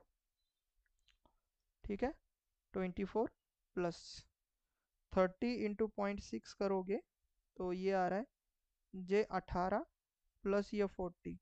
पूरा सॉल्व कर लोगे तो कितना आ जाएगा, ये 40 प्लस 24, है ना, प्लस मतलब ये 64, और ये प्लस हमारे पास कितना आ रहा है बच्चों, J18 आ रहा है। ठीक है, तो ये हमारे पास करंट मिला। अब इस करंट को आपको मल्टीप्लाई करना पड़ेगा 24 से। ठीक है, 24 से मतलब 64 प्लस J18। अब आंसर सही आना चाहिए, अब तो गलत नहीं आना चाहिए। तो हम क्या करेंगे, इस 24 से नहीं, J0.24 से। ठीक है, इससे मल्टीप्लाई करा देंगे, थोड़ा टाइम खा लिया इसने, बट ठीक है, कोई बात नहीं। ठीक है, तो 64 मल्टीप्लाई बाई 0.24, 64 मल्टीप्लाई बाई 0.24 कितना आ रहा है, ये 16 आ रहा है बच्चों,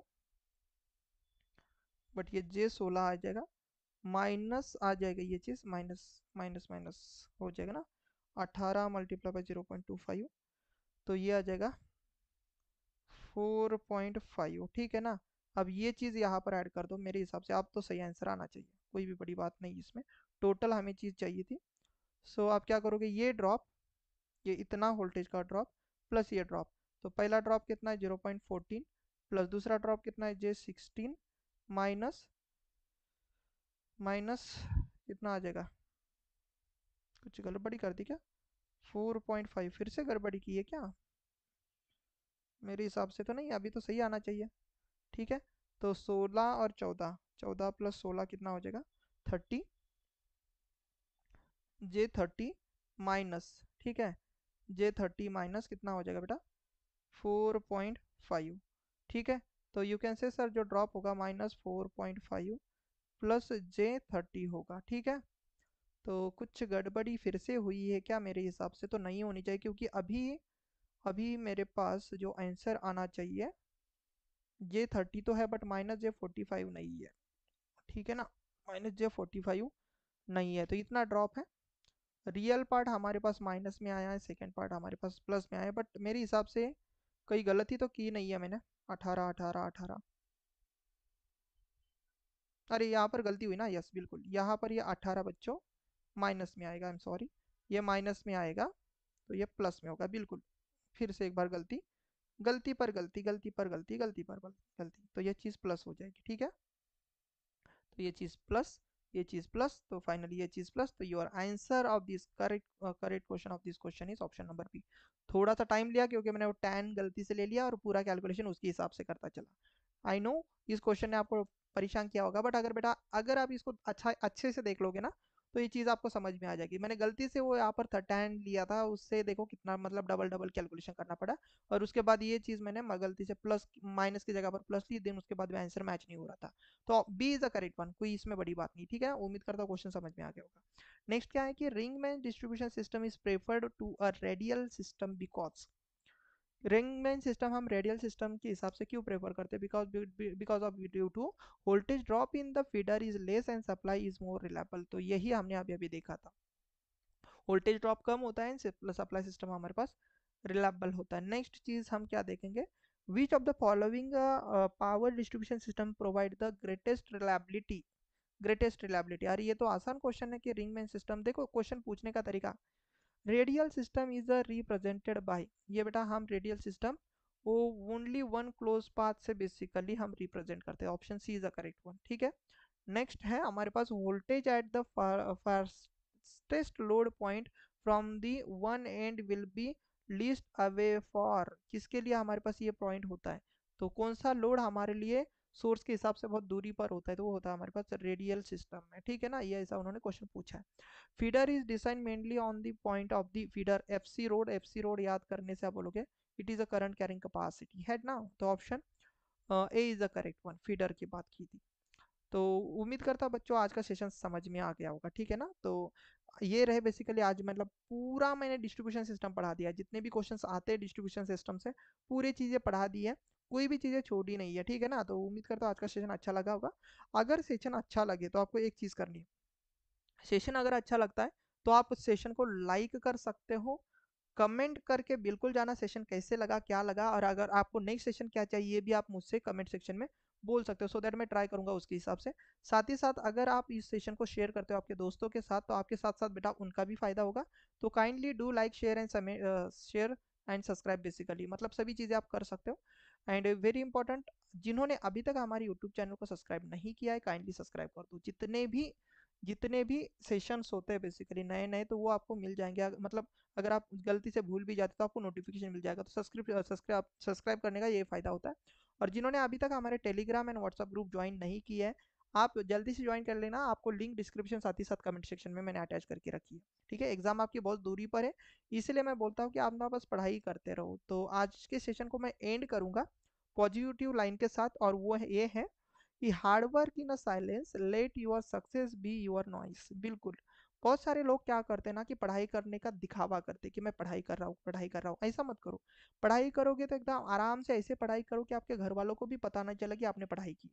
तो इतने आराम से आप पढ़ाई करो, आप जब आपका सिलेक्शन हो जाएगा तो आपका सिलेक्शन ही बेसिकली आवाज मतलब शोर मचा देगा। तो इस बात को समझो थोड़ा सा। तो जो मैं बता रहा हूँ कि hard work in a silence, let your success be your noise. बिल्कुल यस, तो इसी पॉजिटिव लाइन के साथ हम सेशन को एंड करेंगे। तो उम्मीद करता हूँ सेशन आपको अच्छा लगा होगा। Like share subscribe and comment करके बिल्कुल जाना। और सेशन अच्छा लगे तो मतलब क्या ही मैं बोलूँ, आपके दोस्तों के साथ बिल्कुल शेयर कर सकते हो। ठीक है, और इसी के साथ हम सेशन को एंड करेंगे। हम जल्द ही मिलेंगे नेक्स्ट सेशन में। Till then take care and bye everyone.